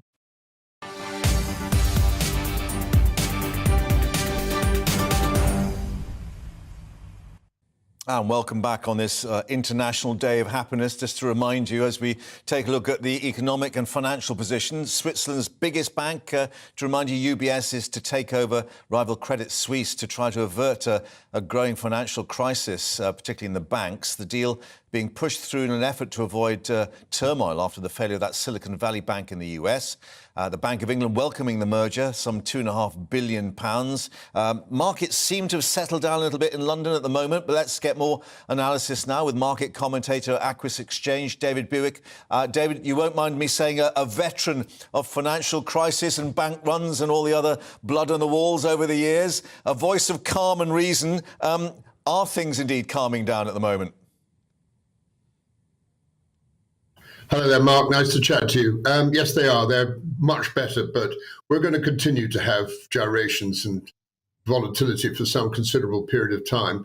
I think what's worth pointing out at the moment is the fact that this supposed, in parenthesis, banking crisis is very different from what happened in 2008-9, because that was a time when Hank Paulson was Treasury Secretary, and he said that I'm not going to bail out Lehman Brothers. So as a result of which there was no possibility of trading off some of their debt, which would have meant the losses were significantly less. This has been grasped by the central banks on a global basis. Firstly, with the Federal Reserve having no truck at all from the SVB, the Silicon Valley Bank, together with other banks such as the First Republic, and they shored up their balance sheets, make sure facilities were there, up to $30 billion in certain places. And then, of course, we've known for some time that Credit Suisse was in a parlous state, had a terrible losses for Archegos and also for Greensill, probably totaling £15 billion. And obviously people had lost confidence in the bank and were withdrawing deposits. Hats off to the Swiss National Bank, who before last weekend, handed a facility of $53.4 billion as a facility to borrow to keep the balance sheet straight. And what's really interesting is that all the banks, the central banks now, seem to be four square behind each other saying, look, Regulation is quite tough now in comparison to 15 years ago. Banks need 10 times the amount of capital to do the same business that they did 10 years ago. And, the idea that they aren't on the case pretty regularly is very, very strong. Now, that's not to say that we won't see somebody else fall by the wayside, but to say that this is a crisis that is going to affect the rest of the world is, I think, a little far from reality. The only other point I'd like to make is the fact that, we are, as a country, as a world, as a consumer, hopelessly overborrowed. Okay. Well, just on that, we did have Larry Fink, of course, chief executive at BlackRock, the huge money manager, saying this could be the start of a slow-rolling crisis. Obviously, he might have a different assessment of what the Bank of England has said this morning, and that the banking system is safe and sound. However, it's interesting that, as you say, all those central banks moved so quickly. Very much so. And that's not to say, I think what Larry Fink is probably pointing to, which I think is a very strong point, is that to say that there's not going to be problems in the future, there may well be. But what I think is going to happen, Mark, is bigger banks are going to get even bigger. And a lot of smaller banks are either going to get taken over or will close down. And that's over a period of the next 5 to 10 years. Right. I think that is the way of the world now. OK, and a specific fallout maybe from this UBS takeover, as it is, of Credit Suisse, and that is jobs in London. I think there's some 5,000 Credit Suisse staff in London. Indications perhaps that there may well be a lot of people walking out the front door with their cardboard box. Well, if you add the two banks together on a global basis, they've got about 125,000 employees. Both have got approximately 5,000 in London. And the problem is that there is rather a lot of synergy between both banks as they're really going for wealth management. And they're going to be cherry picking going along the line. And, Credit Suisse has got some good people.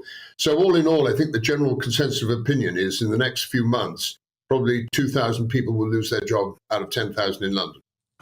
OK, well, we'll digest that fact on this International Day of Happiness, as we keep reminding people. But there we are. Maybe there is a silver lining for some of them in the weeks to come. David, great to speak to you once again. Thanks for joining us here. Thanks so much, Mark. Well, let's get more now with Liam joining us here in the studio, because we've got on the money, or trying to find the money, maybe. Because we were talking there to David about the central banks. One of the key questions now is indications that the higher interest rates have been causing these problems for some of the banks, and that they've been holding these bonds which are worth less as interest rates go up. We've got, as you've been indicating, the Fed in America and the Bank of England here this week deciding what do they do next. Do they keep pushing these rates to try and damp down inflation? I think David, very experienced financial commentator, is exactly right. Because of rising interest rates, because of the squeeze that puts on banks' balance sheets. Banks make a little bit more money when interest rates go up, but the value of their holdings, if their holdings are in these bonds that you talk about, often government, money they've lent to the government bonds, which they've been forced into by the regulators, their balance sheet gets smaller, and that leads to more financial weakness. But one silver lining to the sort of storm clouds that are definitely overhanging now the global economy and the British economy is that this banking instability probably means the Federal Reserve on Wednesday, and probably the Bank of England as well, is less likely to put interest rates up. They may even both hold interest rates. Yeah. They've both been signalling maybe 1 or 2 more interest rate rises to come. Of course, the Bank of England has gone from just 0.5% all the way to 4%, 10 successive rate rises over the last 12 months or so. And they may now hold and pause. And just talking to colleagues in the GB News newsroom, lots of people are coming up to me and saying, what do we do with our mortgage? We want to buy a house. Should we hold off? I want to get a new loan. What do we do? Does this mean that the economy's going to fall? My dad runs a business. He wants to know if he should invest more. This is what people want to know about, and there are no easy answers. And when there are no easy answers and lots of uncertainty, what most people do is take the decision to do nothing. So there will be a definite economic shock to this. Firms won't invest. People won't buy that house. They won't move. They won't do all the things that keep the economy moving because of conversations on television like this. Conversations, Mark, which are completely justified by what's happening in financial markets. And again, to touch on something we were discussing there with David, I mean, will there be a shock in the City of London? I mean, I know, they're very highly paid, they get the bonuses and so on, but there could be, literally thousands of jobs going in the coming days or weeks. Yeah, I mean, the City of London remains, one of the financial capitals of the world, the financial capital of the world under some circumstances. And all the doom and gloom about Brexit would lead to the end of the City of London. Complete nonsense. More people work in the City of London now in finance than did before Brexit, by the way. There's no sign that the city isn't going to be a major financial capital. And though it irks a lot of the rest of the country, and though it upsets Londoners because they have to compete for scarce housing with all these city people getting massive bonuses each year, the city does generate a lot of tax. It does help because those bonuses are taxed and so on. It helps our external balance. And also, in the City of London, you've got all those cleaning, dry cleaners, the coffee bars, the clothes companies. A lot of them have suffered because more city people are working from home. And what they don't now need is the additional shock of fear about people's jobs linked to a possible, we must keep saying that. Yes. Banking crisis. Well, we are not yet anywhere near a banking crisis. I was going to say, let me press you on that, because the Bank of England quote is, the banking system is safe and sound. I mean, is it actually the fact, remember 2008 when we had a near collapse. Is it that the circuit breakers and the spider's web, if you like, of the central banks has actually worked this time? Because they really moved very quickly, didn't they? In some ways it's worked in the sense that our own central bank and Treasury oversaw the takeover of the UK subsidiary of Silicon Valley Bank, the first domino to fall. Yeah, HSBC. HSBC overtook that, and our central bank and Treasury facilitated that. They keep claiming there's no taxpayer money involved. Let's wait and see, by the way. And then, of course, the Swiss authorities, very, very competent people, they oversaw the takeover of Credit Suisse by UBS. The difference is that Silicon Valley Bank it's sizable, but not particularly significant. On the international stage. Credit Suisse is one of the 30 systemically important banks in the world, Mark. It's got a bigger balance sheet than the whole of the Swiss economy. Yeah. It's huge. And that is the problem. You've now got huge banks in the mix. You've got fear swirling about huge banks. That's why, even though for now things are relatively stable, it's going to be some time before fears dispel. Yeah. And we're learning that dollars are being made available from the Bank of England and the Fed, basically to keep feeding the machine, one might say. Yeah, so what's happened is that big central banks around the world, they've just made a statement, right? They've made a statement that they are going to enhance and extend what they call their swap facilities, where they will swap currency with each other for any particular jurisdiction, be it dollar, a sterling area, euro area, whatever it is. Other central banks will swap currencies at will in order to facilitate financial lubrication in a particular part of the world where there may be a problem. For central banks to say that, it's like a statement of intent. We stand together. They're saying to the traders, don't try and pick on one part of the world because you're going to have to take all of us on. Yeah. We all stand ready to make sure we get through this crisis. Deep pockets. But the very fact that they're making a statement like that, they're getting out the big guns. Yeah. And they wouldn't be getting out the big guns, the regulatory authorities, Mark, unless, despite what they say, they were worried. Last thought. Will Switzerland be feeling a bit bruised after all this? We like the phrase as safe as a Swiss bank. And that may come into question now. As many holes as a Swiss cheese, maybe. Who knows? Yeah, it was like the third man, wasn't it? Harry Lyman, what's ever come from Switzerland? Safe banks and cuckoo clocks. Look, the Swiss authorities are extremely competent people. Issues have been swirling around Credit Suisse for many years. The fact that they've managed to engineer a takeover of Credit Suisse by UBS has to be a good thing. But as David Burke rightly pointed out, that means banks are getting bigger rather than smaller. And in an age of big banks, too big to fail banks, again, that is storing up systemic risk. Yeah. Thank you for that. And as we obviously said, the FTSE has calmed down a little bit, so no panic at the moment. But Liam, thank you for taking us through all the details. Let's just update you on President Xi visiting Moscow. We just got these pictures in. And yes, they are together, because we were just commenting earlier that when President Xi landed in Moscow, Putin wasn't there waiting for him, but they are there in the Kremlin now. These pictures not live, but have just been released. And, well, not being much being said at the moment, but we are getting indications that China will want to assess what the position on Ukraine is. It is worried, of course, perhaps about the impact on the world economy and Chinese trade in particular, but certainly China will want to keep the cheap or cheaper oil and gas from Russia coming through to help the Chinese economy. Some indications that the Chinese have supplied ammunition, but nothing of any great import. And that will be the big test, because clearly if the West, Washington in particular, assesses that China is coming to the aid of Vladimir Putin, that will change the assessment completely. And then we'll be talking about trade embargoes and certain measures taken against the Chinese, which Xi will not want. In terms of Putin, we saw him in Mariupol, reportedly, although question marks as to whether those pictures were from Mariupol itself. But we'll look at the mood music and assess what is going to be happening with this two-day visit and what it means for the West. But anyway, the two leaders together talking there in Moscow. So, President Xi Jinping, the first international leader to meet Putin since he'd been charged by the International Criminal Court of War Crimes in Ukraine. China has said prior to the trip it's for friendship and peace.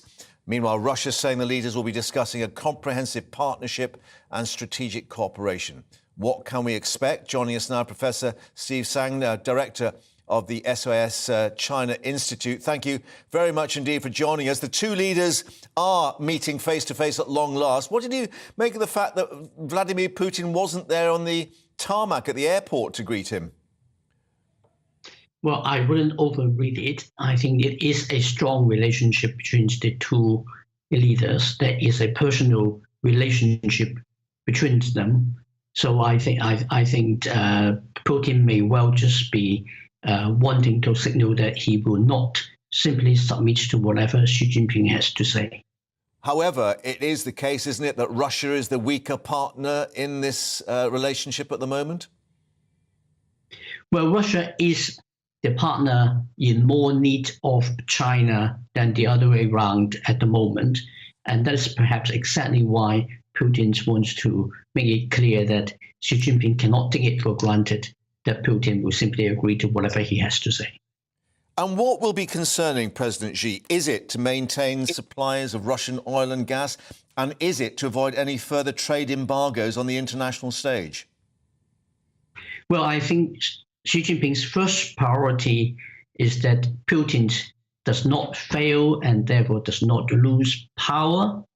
Then is a question of China projecting itself as a major player in the global scene, attempting to make peace over the war in Ukraine, and also enhance China's interests in terms of securing cheap energy supplies to China and making Russia more supportive in China's overall strategic competition with the United States.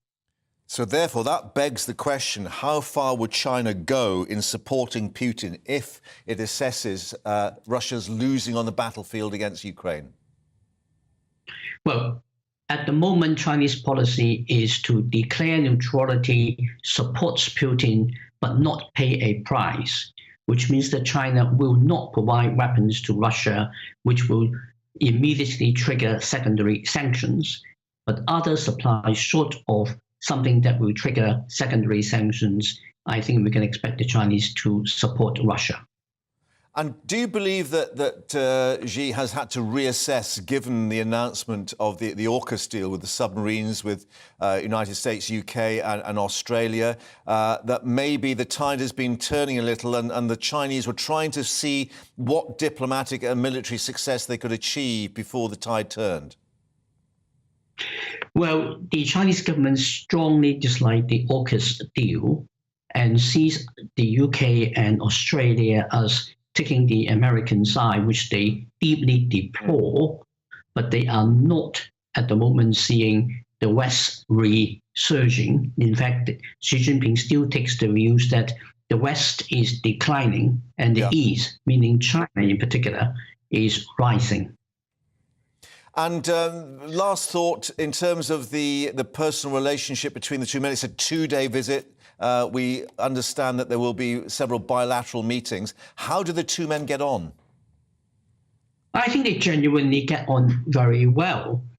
Before the Russian invasion of Ukraine get into trouble, Xi Jinping had clear admiration for Putin in terms of how Putin played his cards against the Western powers and got his way.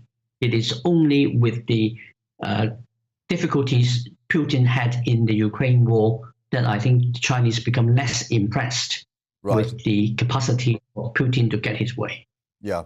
Professor Sang, thank you very much indeed for bringing us your assessment. And of course, we'll see what emerges from Moscow in the coming hours. Thank you very much indeed. Now, let's turn to the SNP leadership race brought on by Nicola Sturgeon's resignation as First Minister. Attention now on, well, quite a row in Scottish politics. The latest, the low performance of NHS Scotland. Our Scotland reporter, Tony Maguire, joining us now, because, of course, it's a certain Humza Yousaf who's in charge of the NHS. And it ties into, well, quite a sort of bloody battle that's going on now. Yes, certainly at the end of last week started all, you know, hoping to approach Scottish politics from a slightly different direction this week. And then sure enough, over the weekend, 3 major resignations coming from Liz Lloyd, who is Nicola Sturgeon's senior advisor. She was found to have been working with Humza Yousaf on his campaign. Murray Foote, the media chief, over the SNP membership numbers, which he had previously told his old paper, actually, the Sunday Mail, that the SNP hadn't lost 30,000 figures. That was only a month ago. And then sure enough now Peter Murrow resigns from post of chief executive. The 3 party candidates who are vying for the top job in Scotland, I think they must be questioning themselves whether this is even the same party as they chose to campaign to govern, to lead. Yeah, who do want to be in charge of the SNP, indeed. Yeah, I mean, we've got this quote from Mike Russell, who's the interim chief, admitting a tremendous mess in the party and things have gone spectacularly wrong, which has indirectly then resulted in Ash Regan calling for the ballot papers for the leadership race to be discarded and the contest to be restarted. I mean, is that a possibility? I couldn't dare to hesitate, I guess, to be honest with you. What I can tell you is that Ash Regan and Kate Forbes, they have both called for, let's say, added third-party involvement. Ash Regan had called for an independent observer to the contest, and Kate Forbes has called for an independent auditor. I think it says a lot about the secrecy of the party when 2 of the 3 candidates who are hoping to lead it have questions about how upfront and transparent it's supposed to be. Certainly even Humza Yousaf, he joined the call for transparency and then later on gave a glorious tweet where he basically said it was a bit of an own goal. But I think, you know, all 3 candidates, they want to know how many, you know, what percentage of the membership can they expect votes from.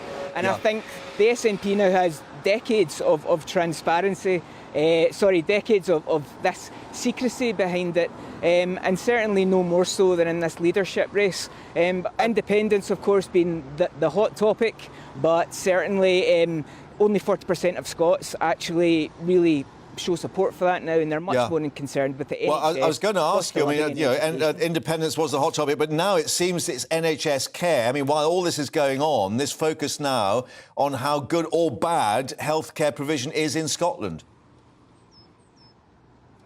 Yes, certainly it emerged last week, and certainly a package that was on our channel today. I focused on dentistry because dentistry specifically we're looking at about 1 in 5 NHS patients last year were unable to get a dentist and then had to do some DIY dental surgery on themselves. I think that's ridiculous. You know, in a first world country in 2023, we have about 80% of dentists planning to ramp down NHS dental treatment over the next 12 months. And in fact, only about 1 in 5 have said that they will go back to the pre-COVID numbers of NHS patients.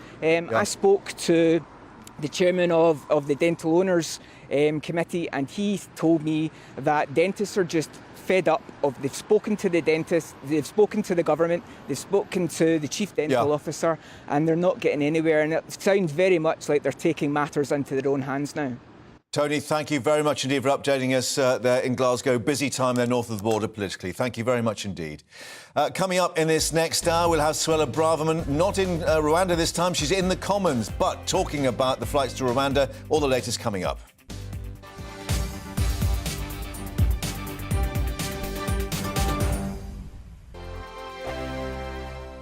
I joined GB News because I was sick and tired of not hearing my views being represented, not just mine, but so many people that I knew and spoke to. I just couldn't get my voice out there. I couldn't say anything. I couldn't do anything. Whatever the narrative was, I kind of had to follow it. GB News is there to provide a voice for those who have been ignored by the establishment media. We think different things, we've got a different style. GB News is here to be optimistic and positive about the future. It's real kind of dynamic and flowing, with the audience very much at the heart of it, like a big family.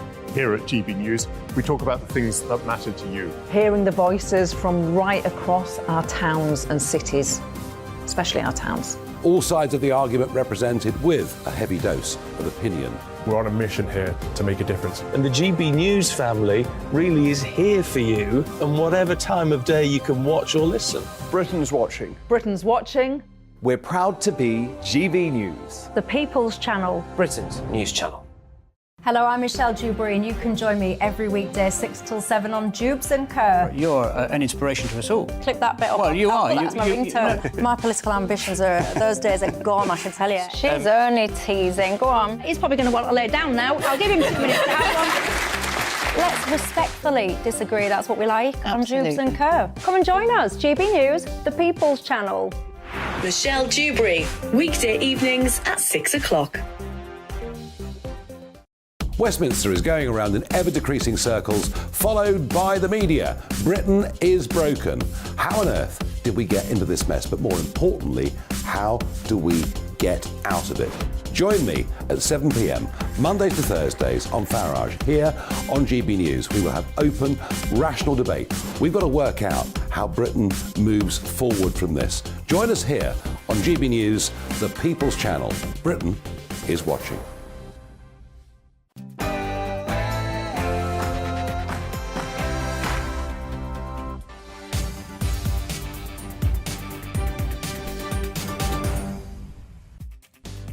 Very good afternoon to you. It's just gone 2 o'clock. You're with GB News Live. I'm Mark Longhurst, and coming up for you this Monday afternoon, Suella Braverman in Rwanda, a GB News exclusive. Our cameras will follow her to the capital, Kigali. Our Home Affairs editor, Mark White, with an exclusive interview ahead of what may be a legal breakthrough on the deportation flights.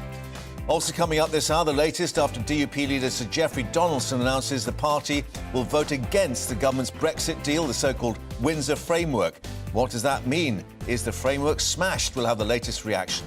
And don't forget to get in touch too with your thoughts on this International Day of Happiness. Are you happy with what you're learning? With Boris Johnson to appear in front of the Privileges Committee on Wednesday over partygate. Let us know your views. gbviews at gbnews.uk. First, an update on all the headlines with Tamsin.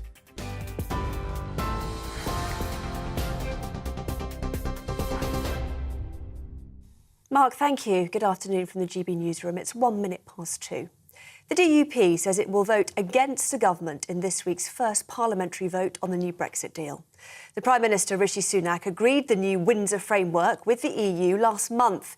It aims to resolve some of the concerns unionists hold around the Northern Ireland Protocol.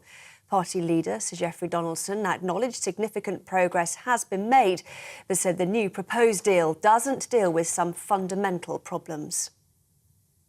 Members of the RMT in Network Rail have voted to accept an offer covering pay, jobs and conditions. Staff will receive a pay rise of between 9.2 and 14.4% and increased back pay. The union says its 20,000 members voted 76% in favour of the new deal. The UN chief is calling on rich nations to accelerate their shift to net zero by committing to the earlier date of 2040. It's after a new report by the IPCC warns emissions must be halved by the mid-2030s if the world is to have any chance of limiting temperature rise to 1.5 degrees. This is a key target from the Paris Agreement. The report, which Antonio Guterres has branded the Survival Guide for Humanity, says there is little time to lose. China's president has called Vladimir Putin a dear friend as the pair sat down together in Moscow. President Xi Jinping is in Russia on his first visit to the country since the start of the invasion of Ukraine. Downing Street says it hopes President Xi urges President Putin to stop the war. He has called for pragmatism but acknowledged solutions aren't easy. Russia's president says he's open to a negotiating process on Ukraine, but warned he will not accept any ultimatums.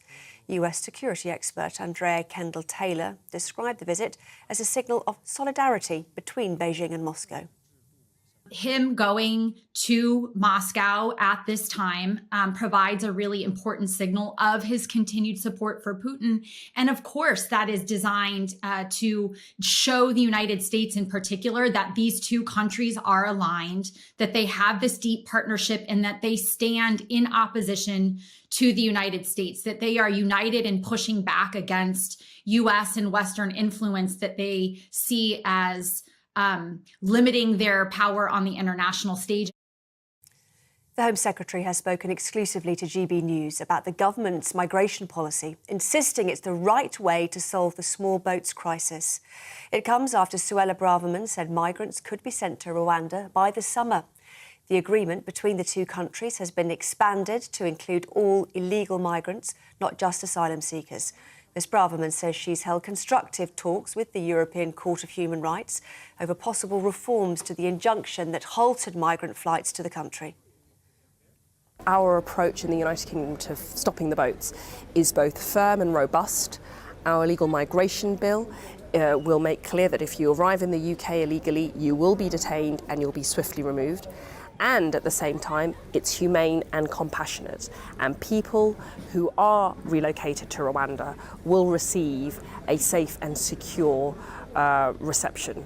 And I think those two elements, robustness with our legal processes in the UK, combined with compassion, is the way to solve this problem.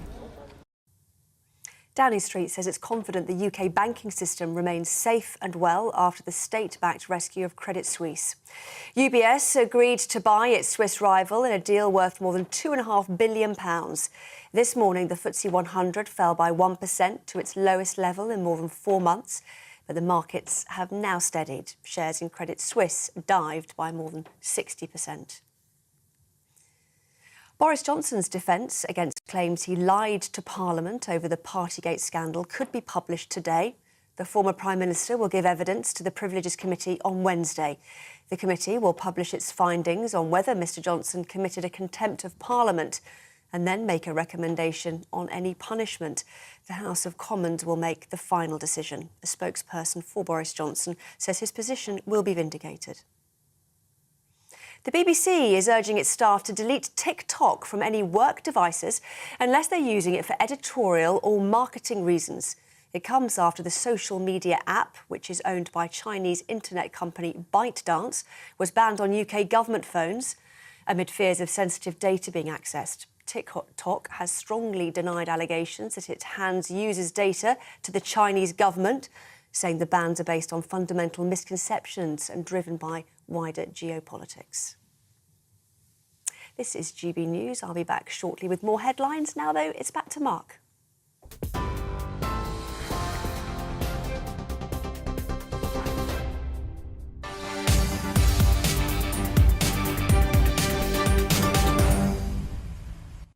Tamsin, thanks very much indeed. So let's return to that news, the breaking news we brought you earlier, that the Democratic Unionist Party leader Sir Geoffrey Donaldson has announced that the party will vote against the government's Brexit deal, the so-called Windsor framework, when it comes to the Commons later this week.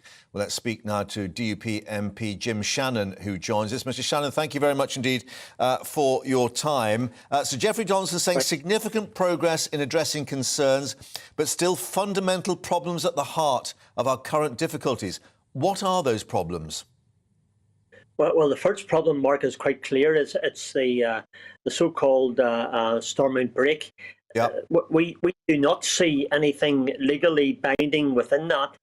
We're seeking legal opinion. We'll have that by the end of this week. When we have that, we'll have a better idea whether the Windsor whether the Stormont break actually means something within the Windsor framework. We feel it doesn't. With that being the case, we're very, very disappointed that the UK government are pushing ahead with this SI in the Commons on Wednesday when they know that they haven't physically contacted us in a way which would be fulsome.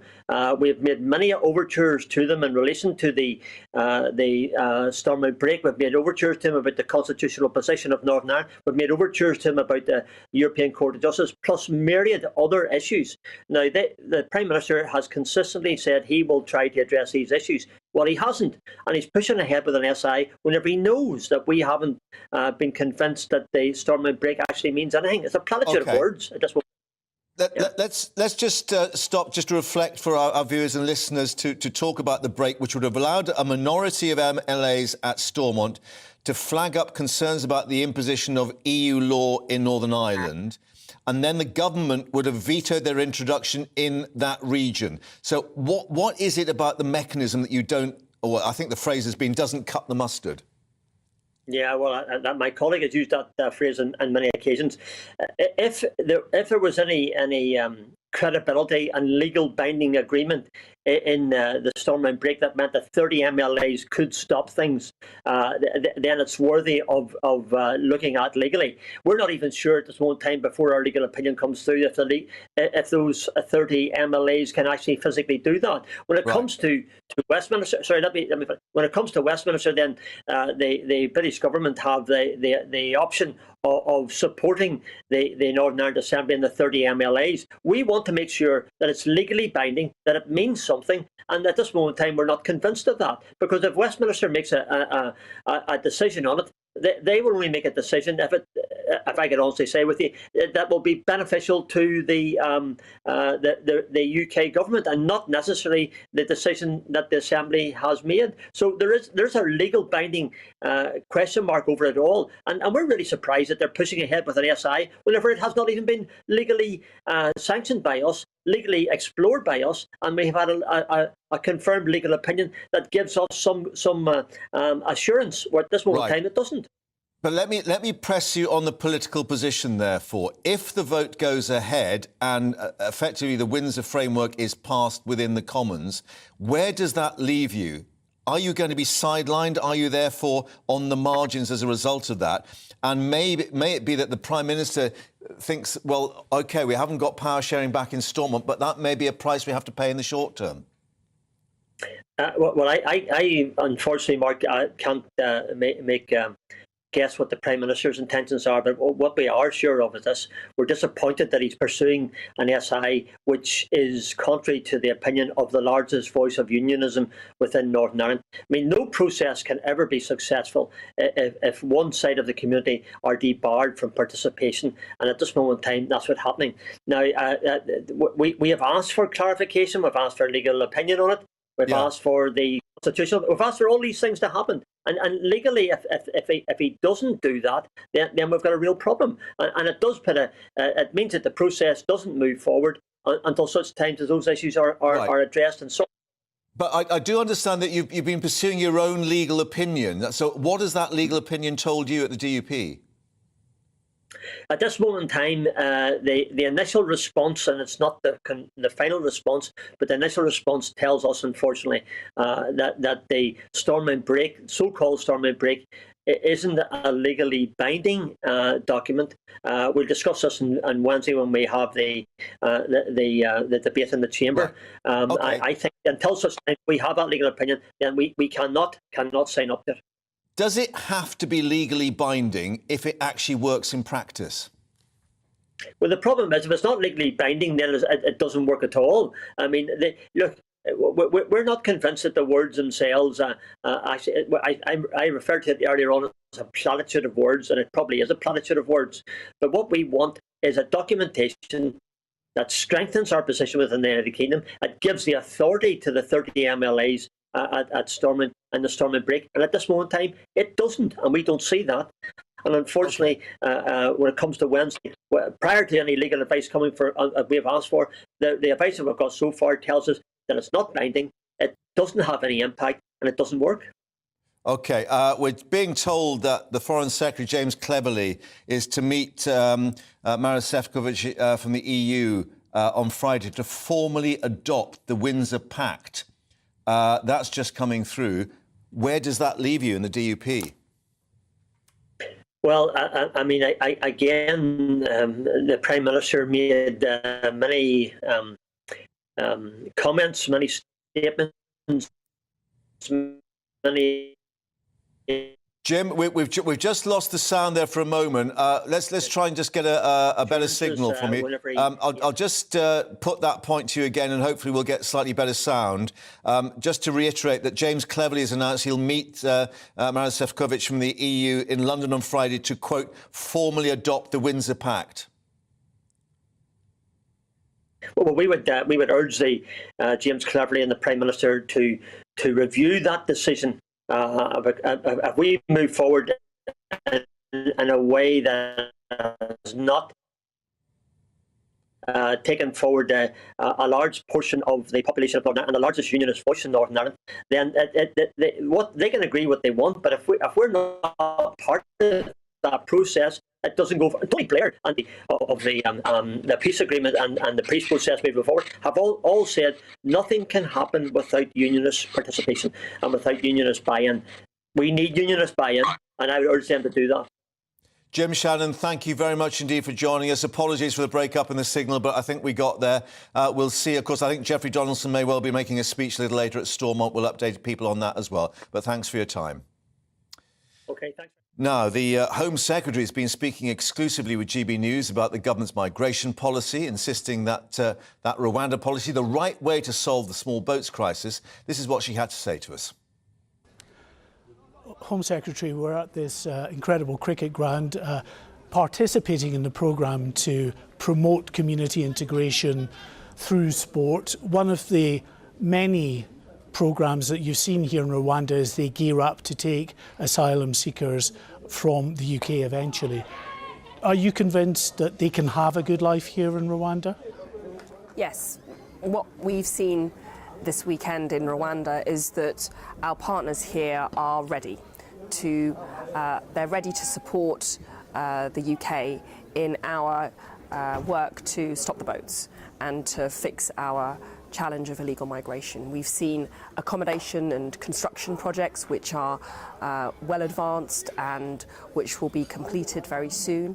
So that accommodation will in part be there to accommodate in the long term people who will be resettled to Rwanda from the UK. People who come to the UK illegally will not have the right to settle in the UK, and that's what our legislation proposes. And working with our friends in Rwanda, the people who come here will be resettled to live a safe and secure life. That's the humane approach, and that's the compassionate approach. The policy still, of course, has its critics. Gary Lineker, for one, opposition politicians. Would you encourage them actually to come here and see for themselves what Rwanda has to offer those who would come here and settle?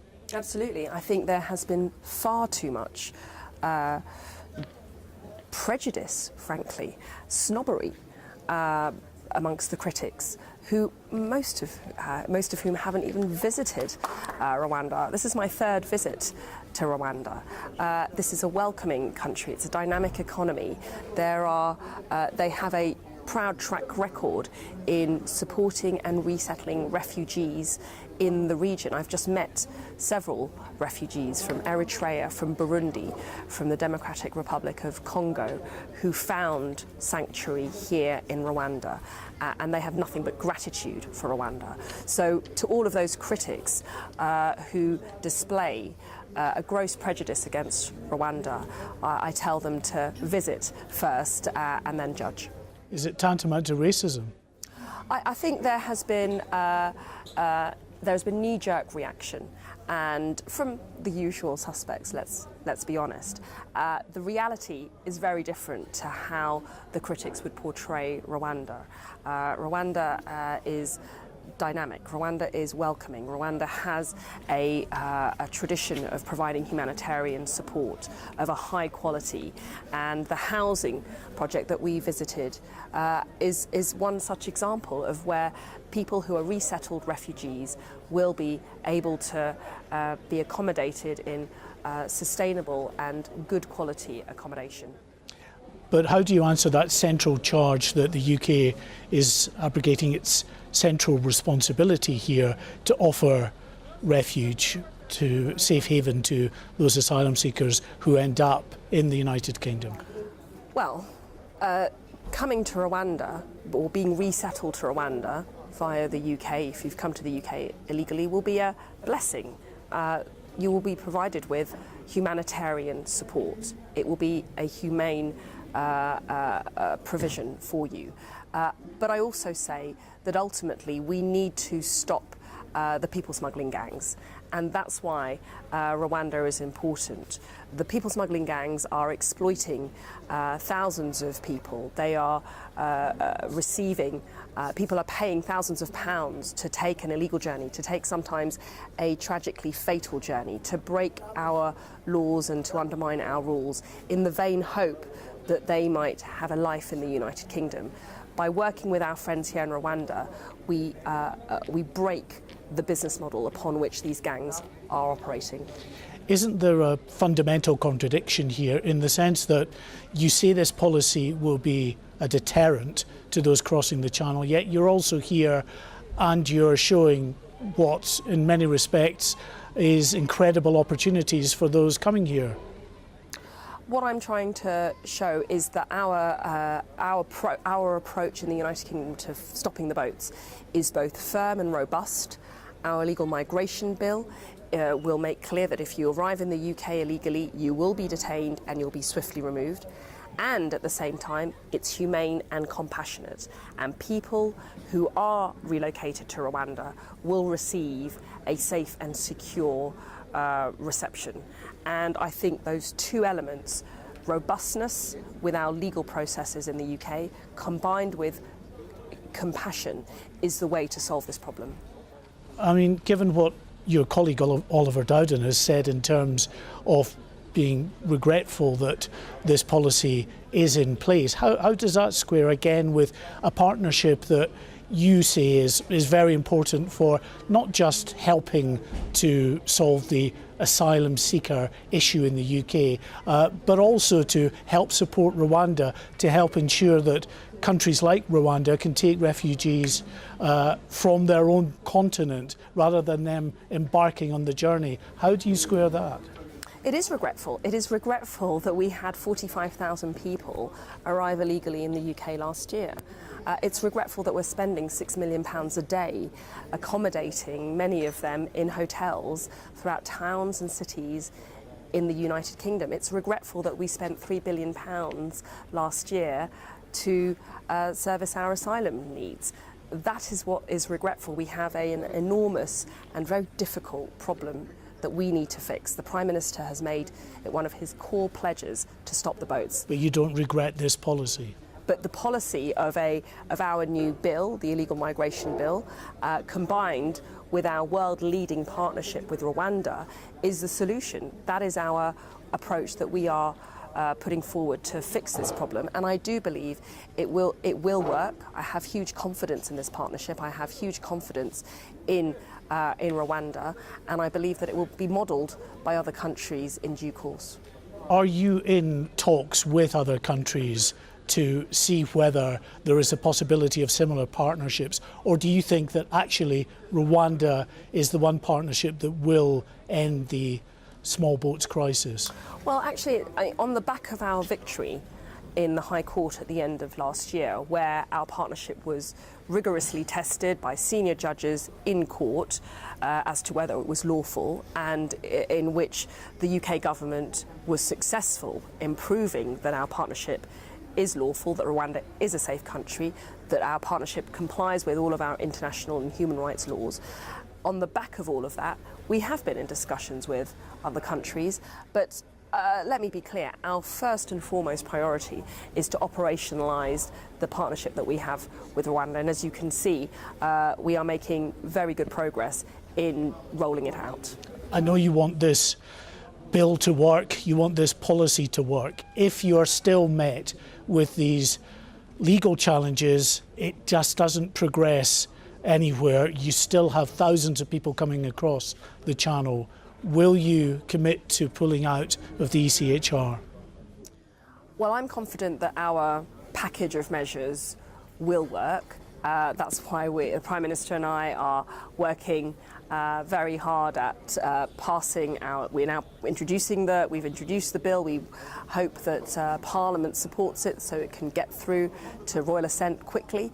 But let me be clear, nothing is ever off the table, and we have to always consider every option as the events pan out. OK, Home Secretary, thank you very much for talking to us in GB News. I don't think there's been a 6 scored today, but a good game by the looks of it. Thank you. That's just not cricket. Well, it is cricket. In Kigali, in Rwanda, our exclusive interview, Mark White there speaking to the Home Secretary.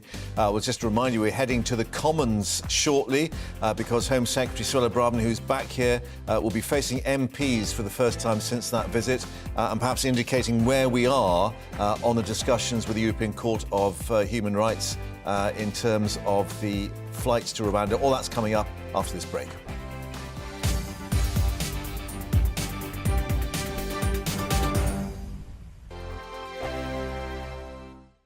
First and foremost, I'm a GB News fan, and I was before I was working here. Just love the fact that we're asking the questions that a lot of establishment media won't ask. With a bit of a twist, we not only want to inform you, but we want to keep you entertained. It's worth the drive because you get in and the team's all ready and waiting, they're itching to go, and it's a proper little family. GB News is the People's Channel. It's the audience that makes the programme sing. We're giving our viewers and our listeners a voice. I see the thousands of your letters, tweets, emails, you name it, coming in. Britain is broken. How on earth did we get into this mess? But more importantly, how do we get out of it? The establishment had their chance. Now we're here to represent you. It's time for something different.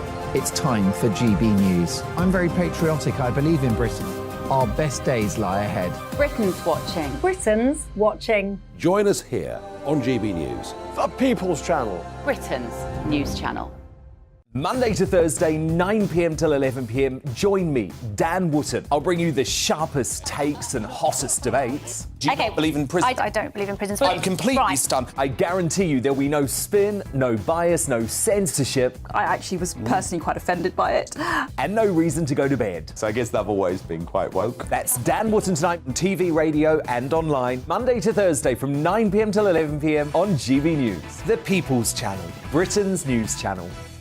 I'm Simon Evans. Join me on GB News for Headliners at 11 p.m. What's the scoop? I'll be joined by 2 of the country's top comedians. That's right. As we take a look at tomorrow's newspapers tonight. We're going to get into trouble. If it's a big story, we'll be covering it. Spill some tea on him. There we go. But we'll also have some fun. I wouldn't stick up a bank. My father didn't love me. So anyway, Headliners every night from 11 on GB News, the People's Channel, Britain's news channel.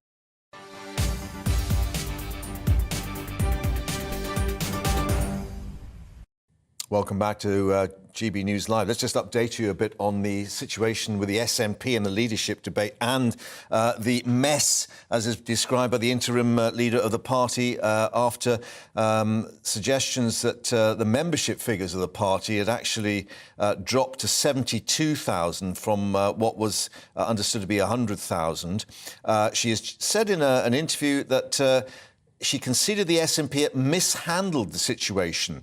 The row, of course, also over the leadership contest going on at the moment, with certainly Ash Regan indicating that she wanted the ballot papers to be actually discarded and the contest to be restarted. But Nicola Sturgeon going on to say the SNP is not in a mess. It is going through, how can I put it, some growing pains.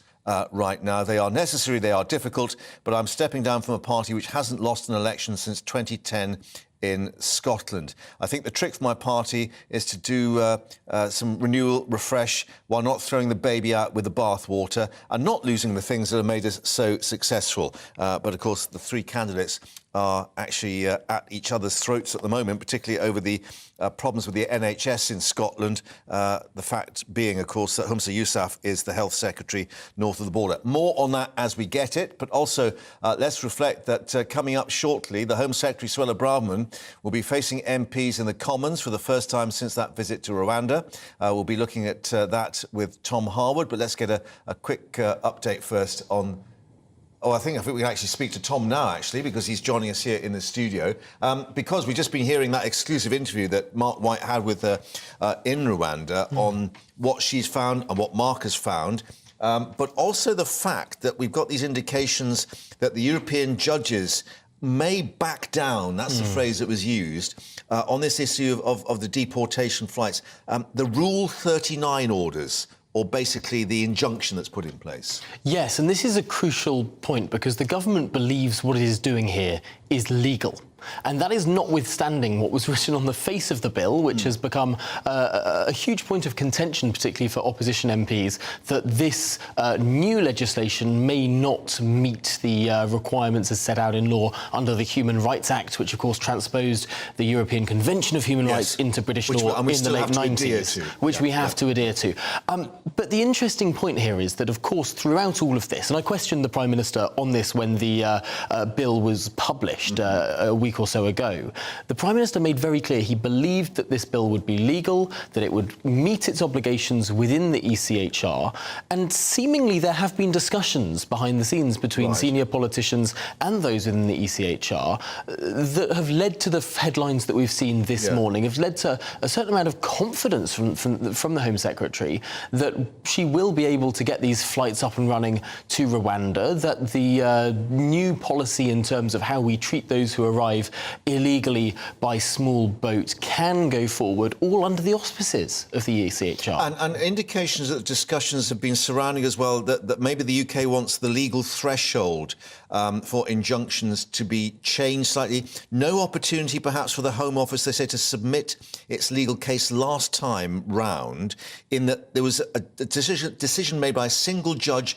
late at night. So, I mean, one could imagine the sort of the discussions going on behind the scenes. Yes, and of course we don't know who that judge was. So there's a great deal of sort of obscurity over what goes on within the ECHR. It's one of the criticisms that Suella Braverman has made of this organisation. But the interesting thing here is that the uneasy coalition within the Conservative Party, there are many who passionately want the United Kingdom to remain in the ECHR. There are others who have previously said they would like Britain to withdraw from the ECHR, including the Home Secretary. So far, they've been held together by this policy that seems to be almost sort of Schrodinger's policy on the ECHR. It's sort of, to some people it goes against it, to others it goes within it, and they seem to be muddling their way through. The big question will be what comes when there is a big test. What happens the next time the ECHR says no to Britain? And what the fallout, the damage would be, because there are, as you say, senior members of the Tory party who say, look, we have got to abide by international law. We were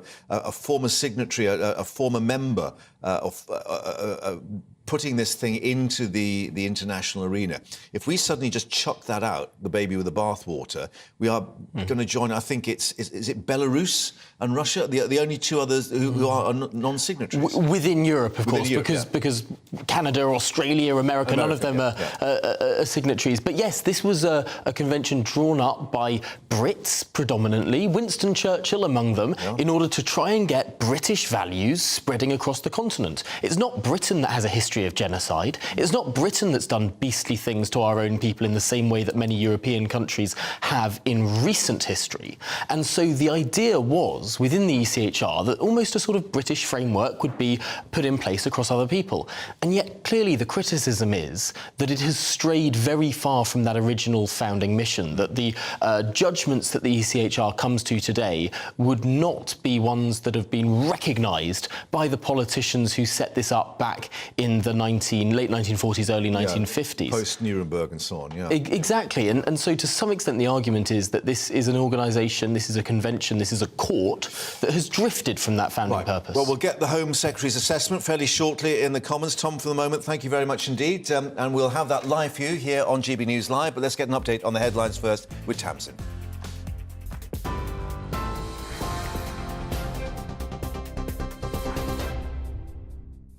Mark, thanks very much. It's 2:32. Here are the headlines. The DUP says it will vote against the government in this week's first parliamentary vote on the new Brexit deal. The Prime Minister, Rishi Sunak, agreed the new Windsor framework with the EU last month. It aims to resolve some of the concerns unionists hold around the Northern Ireland Protocol. Party leader Sir Geoffrey Donaldson acknowledged significant progress has been made, but said the new proposed deal doesn't cover some fundamental problems. Members of the RMT in Network Rail have voted to accept an offer covering pay, jobs and conditions. Staff will receive a pay rise of between 9.2% and 14.4% and increased back pay. The union says its 20,000 members voted 76% in favour of the new deal. The UN chief is calling on rich nations to urgently accelerate their shift to net zero by committing to the earlier date of 2040. It's after a new report by the IPCC warns emissions must be halved by the mid-2030s if the world is to have any chance of limiting temperature rise to 1.5 degrees. This is a key target from the Paris Agreement. The report, which Antonio Guterres has branded the survival guide for humanity, says there is little time to lose. China's president has called Vladimir Putin a dear friend as the pair sat down together in Moscow. President Xi Jinping is in Russia on his first visit to the country since the start of the invasion of Ukraine. Downing Street says it hopes President Xi urges President Putin to stop the war. He's called for pragmatism, but acknowledged solutions aren't easy. Russia's president says he's open to a negotiating process on Ukraine, but warned he'll not accept any ultimatums.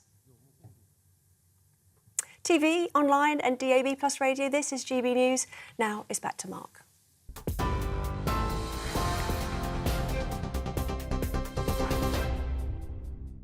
Tamsin, thank you. Let's take you straight live to the House of Commons. Home Secretary Suella Braverman on her feet to answer questions after that visit to Rwanda. It will leave asylum seekers like those from who will not be deemed permanent, so they will be deemed permanently inadmissible to our asylum system. We need more safe and legal routes, not after boat crossings have stopped, as we know that this bill will never achieve that. So can the Home Secretary say why she will not seek to provide safe and legal routes for everybody now? Secretary. Well, Mr. Speaker, we'll always place a high priority on the well-being of asylum seekers, and that's why we're also committing to rolling out safe and legal routes as part of our plan. But whilst I have the Honourable Lady, may I take this chance, Mr. Speaker, to invite her to apologise to the nation. The Honourable Lady campaigned in 2020 to stop this government from deporting a serious foreign criminal. Thanks to her efforts, together with 70 opposition Labour MPs, they subsequently stopped this government from removing Ernesto Elliott, who then went on to murder in the UK. Mr. Speaker, will... Order. The Home Secretary should know better. This is sub judice. Well, He's been convicted, he's appealed his sentence. he's appealed his sentence, and I don't think I need any lectures from the front bench either. I look forward to an apology. Am I going to get an apology? Thank you. Home Secretary, will you take the advice that I've been given? I know you don't like it, but I'm only working on the facts of the case. Home Secretary. Well, I will just still say that it is outrageous what Labour MPs have done, and I encourage them to apologise. Vicky Ford. Thank you, Mr. Speaker. Last week, the Italian Defence Minister made a direct link between the rise in asylum seekers coming to Europe by small boats and the activities of the Wagner Group in Africa. So, given the atrocious activities of the Wagner Group in Ukraine and elsewhere, will she prescribe them? Home Secretary. Well, Mr. Speaker, we keep the list of prescribed organisations under review, and we don't routinely comment on security and intelligence matters. But where a group meets the tests of being a concern in terrorism and where it meets our legal criteria, then a group will be prescribed if it is necessary and proportionate to do so. Rachel Maskell. Thank you, Mr. Speaker. What is more frightening than this toxic bill, which locks up the most vulnerable who walk this planet, imprisons innocent children and pushes trafficked women back into the hands of their perpetrator, is that this Tory government is peddling their divisive rhetoric because she has failed to govern and she has failed to provide communities the support they need. So before she others the innocent, will she not admit that she is blaming the destitute to mask her own failures? Home Secretary. Well, Mr. Speaker, the only people who have failed here is the Labour Party and opposition MPs who have failed to stand up for the British people, failed to support our measures to stop the boats, and all they want is open borders and unlimited migration. Andrew Bridget. Thank you, Mr. Speaker. The government have identified 57 countries deemed safe for removal of asylum seekers, but there are no actual agreements in place to facilitate that legally. Could my right honourable friend update the House when those legal agreements will be in place? It'll be good for the welfare of the asylum seekers and very good for the welfare of my constituents because we can have our hotels back. Home Secretary. The Honourable Gentleman is absolutely right that this is about enabling the government to properly help the most genuine and vulnerable asylum seekers and refugees who come to this country. And currently, because of the influx of illegal migrants, because our modern slavery and asylum system has been overwhelmed thanks to the efforts of the people smuggling gangs, we are unable to help those genuine victims for whom we owe a clear duty. Shadow Minister Stephen Kinnock. Mr. Speaker. The government's new asylum legislation is a sham, which is set to worsen the backlog because they don't have the facilities to detain tens of thousands of asylum seekers, and because they don't have a returns agreement in place with the EU to send those deemed inadmissible back. And for all her taxpayer-funded photo ops this weekend, the Home Secretary has seemingly failed to bung the Rwandan government enough money for them to increase the number of asylum seekers they're ready to take this year. Mr. Speaker, for a deterrent to be effective, it has to be credible. Yet these plans are just empty threats. So can she tell us where she expects to detain the tens of thousands of asylum seekers forecast to arrive this year, where she expects to remove them to when Rwanda clearly has no intention of taking more than a very small proportion of those who she expects to arrive this year, and when will this government get out of the way so that Labour can deliver its 5-point plan to stop the boat crossings? Mr. Speaker, I thank the Honourable Gentleman for his entertaining approach to entertaining the House today. But let's just compare what the Labour Party has done over the last 10 days and what the government has done. In the last 10 days, the Prime Minister... In the last 10 days, the Prime Minister and I have secured a big deal with the French to increase cross-channel cooperation. I've presented and we've voted on measures to detain and swiftly remove illegal migrants. And this weekend, I met with refugees who have successfully been resettled in Rwanda and seen the accommodation that people will be using. What's the Labour Party done? Well, the Shadow Home Secretary's been on Twitter. She's very good on Twitter. She tweeted in the last 10 days Labour's paltry excuse for a plan, half of of it's stuff we're already doing. The other half is their plan for open borders and unlimited migration. What I suggest they do is get off Twitter, get to Rwanda, and I'll show them how to stop the boats. SNP spokesperson Alison Thewlis. Thank you, Mr. Speaker. Freedom from Torture have talked about the impact on torture survivors of the anti-asylum bill, calling it a betrayal of the commitments following the Shaw Review. 7 babies born to mothers in home office accommodation since 2020 have died. So it's no surprise that Women for Refugee Women and the RCM have opposed the Home Office's plans.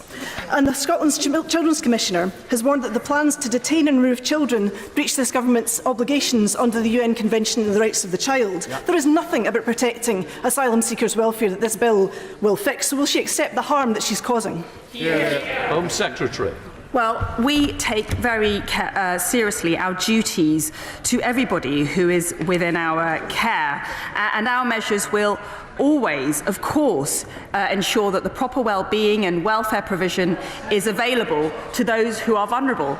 But let me just say this, the Honourable Lady has absolutely no right to lecture this government on how to support asylum seekers when her own nation royally fails to take any or sufficient numbers into Scotland. Simply not true. That is simply, Mr. Speaker, not correct. This bill is not about helping asylum seekers. This is about banning asylum seekers. So what does it say about the Home Secretary's morals? That she believes Rwanda would be a blessing for asylum seekers, but when they come here, she calls them a swarm and an invasion. Home Secretary. The problem that the Honourable Lady is labouring under is that she is, in her opposition to our plans, she is siding with the people smuggling gangs. She is actively encouraging, effectively, the cooperation and evil practice of exploitation of vulnerable people coming into this country. Vote for our measures to stop the people smuggling gangs and stop the boats. Hannah Bardell. Question number 2, please, Mr. Speaker. Minister. Mr. Speaker, with your permission, I'd like to group this question with question 14. The Prime Minister made a commitment on the 30th of December to clear the legacy backlog of asylum applications over the course of the year, and I'm pleased to report that we are on track to deliver this. We've already doubled the number of caseworkers and are on course to double the number again. We're streamlining processes to reduce unnecessary paperwork whilst maintaining robust standards. The productivity of caseworkers has more than doubled since the start of the year. Hannah Bardell. Thank you very much, Mr. Speaker. My constituents, Mr. and Mrs. Leeson, have UK residency but are American citizens. They live in my Livingston constituency, but they are high. Break away from the House of Commons and these questions to Suella Braverman for a moment to update you with some more breaking news. We're being told that Boris Johnson's written defence to the allegations that he lied to Parliament over the so-called partygate has now been handed to the Privileges Committee. That's being reported by the PA news agency. A source close to the former Prime Minister saying Boris's formal submission has been made to the committee as planned. The committee control the timing of that publication. We encouraged them to publish it as soon as possible. Now, earlier, Downing Street had denied delaying the announcement because of the official spokesman saying it's a committee that's carrying out a function asked to by Parliament. It's a parliamentary matter, and therefore the Leader of the House sets out how we would want parliamentarians to engage with it. Tom, Assistant Deputy Political Editor, is with us. Clearly, we're getting indications that his submission is fairly comprehensive. It's not just a one side of A4. Yes, this is a lengthy submission that has been compiled by senior lawyers, not least of all Lord Paddock, who, of course, is a King's Counsel, who has been working on Boris Johnson's case here. It's going to include all sorts of new information, not least WhatsApp communications from senior civil servants, which were, in the words of those around Boris Johnson, informing him of exactly the language to use at the time at the dispatch box. In particular, his Director of Communications, and therefore that would substantiate the claim that he made in the Commons. He had been assured no rules were broken. You know, this was the information I was given. And he will be able to say that this is what I was told, and therefore this is what I told the House. The question, however, is how much further does this go? Because we know now that the Privileges Committee are not just assessing whether or not Boris Johnson knowingly misled the House of Commons, but there is a further degree of weight of evidence. Whether or not he recklessly misled the House is the term that is being used by the Privileges Committee, which is a term that has not been tested before in the House of Commons. Up until this point, it's been whether or not someone has knowingly misled. We don't quite know whether the legal standard for recklessly sits. And this is to do with the parliamentary rules, effectively, rather than the law, because clearly the issue is whether he lied to Parliament or misled Parliament. And therefore, I mean, the Times quite helpfully today goes through the various not me gov defences. The inquiry is unlawful, the committee is politically biased, the WhatsApp messages, the general assumption that events were compliant, Johnson acted in good faith, and so on and so forth. So it's not perhaps what we would hear as a defence in a court of law, but it would apply to the parliamentary proceedings. Well, there are all sorts of different defences being made here. There are questions over the process. The temporary chair of the committee, Harriet Harman, is someone who has tweeted implying that she believes Boris Johnson is guilty of these offences in the past. So there are people around Boris Johnson who question whether or not she is the best person to be presiding over this investigation. There are also questions of the way in which, or what this investigation is trying to find out. I was mentioning before that the burden of evidence seems to have shifted compared to previous Privileges investigations, not knowingly misleading Parliament, but recklessly misleading Parliament. It's a very different standard. Do we think that we'll have perhaps details of this dossier arriving on the front page of the Daily Telegraph tomorrow, or will he actually ensure that that committee are the first people to actually see it? Well, I am being told by people around Boris Johnson that this has been submitted now as planned. So this document has been handed over to the Privileges Committee. However, of course, it is up to them in terms of when they do publish it or not. The people around Boris Johnson are hoping that the committee publishes it as soon as possible, in their words. And of course, we are only sort of halfway through the afternoon. So they do have time to go through it, even though it is a lengthy document. I would be surprised if we don't see it later on this afternoon. You old cynic, you. However, let's reflect. We've got Suella Braverman, the Home Secretary, on her feet in the Commons at the moment, and giving her assessment or report on the Rwanda visit.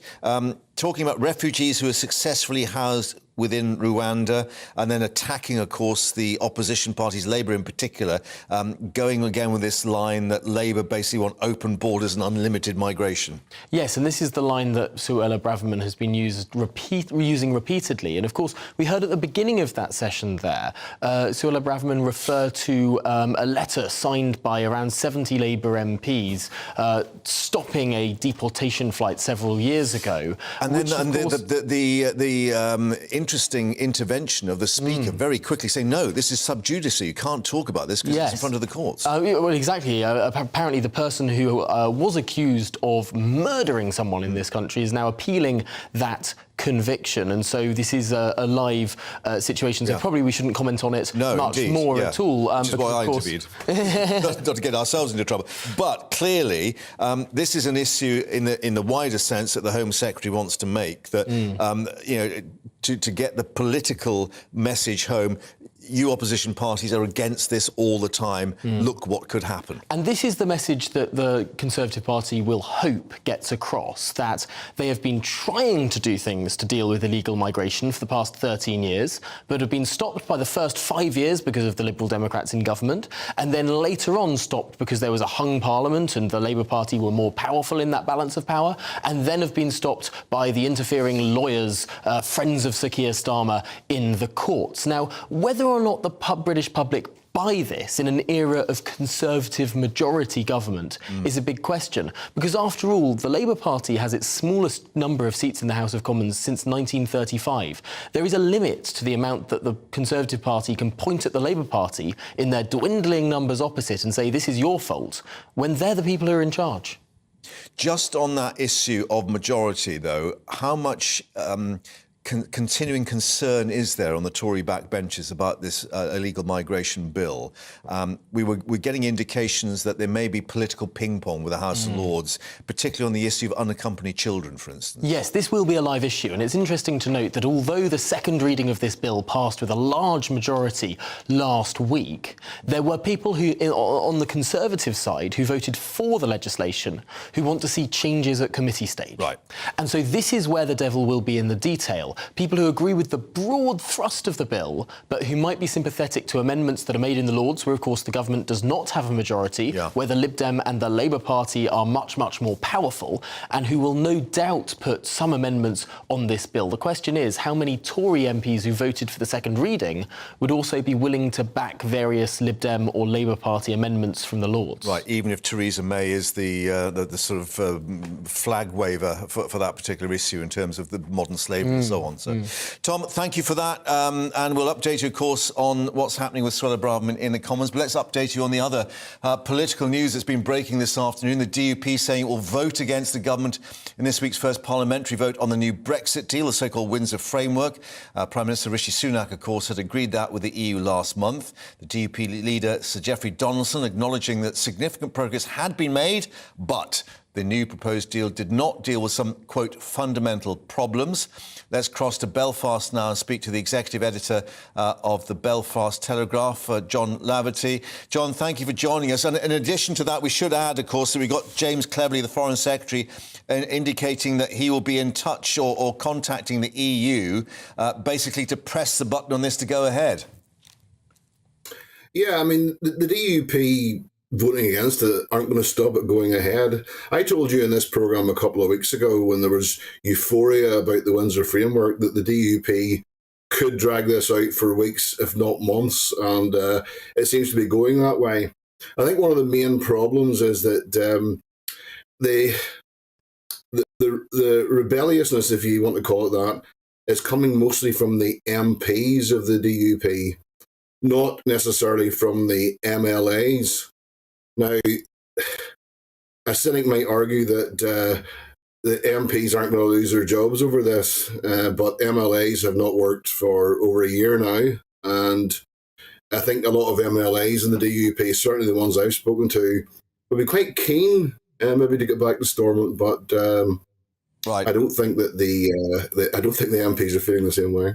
Yeah, just to explain, obviously the MPs represented in Westminster, the MLAs in Stormont, where obviously power sharing is still in abeyance, as it were. But I'm just trying to get my head around Sir Geoffrey Donaldson's position, because he's now said that he does not believe, or has appeared to indicate, that's the language being used, does not believe the Windsor Framework needs to be renegotiated with the EU. So is it that he's being held hostage to an extent by the more should we say, sceptical elements in his party, and that is Sammy Wilson, Ian Paisley? Sammy Wilson, Ian Paisley, also Gregory Campbell have been very outspoken about the Windsor Framework since it came out. And their views have been entrenched since that. And Sir Geoffrey Donaldson, of course, is an MP himself and part of the major part of the parliamentary group. It's very difficult for him because he is also obviously the leader of a large group of MLAs at Stormont. So he's treading a very fine path. He's also treading a very fine path, of course, with the government and Rishi Sunak, because you know the train has left the station, and they're not only are they not on it, they're not even running after it. You know, it's very slow.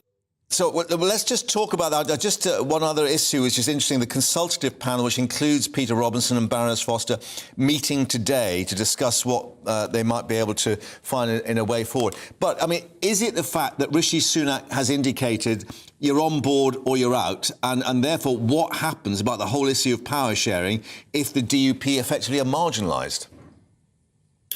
Well, power sharing, as we know it in Northern Ireland, isn't going to happen. I mean, I think it's no surprise that there's an extreme reluctance in general with the DUP to go back into a power sharing agreement where it's a Sinn Féin person is in the First Minister's seat. I mean, they haven't said they won't go back in, but their reluctance to do it is overwhelming. And the longer they stay out, the more people will say that is the framework really just an excuse for this? It's not going to stop the framework. The framework has been very well received in London and Dublin and, of course, Brussels, and it's going to go ahead. But power sharing in Northern Ireland is as far away as it ever has been.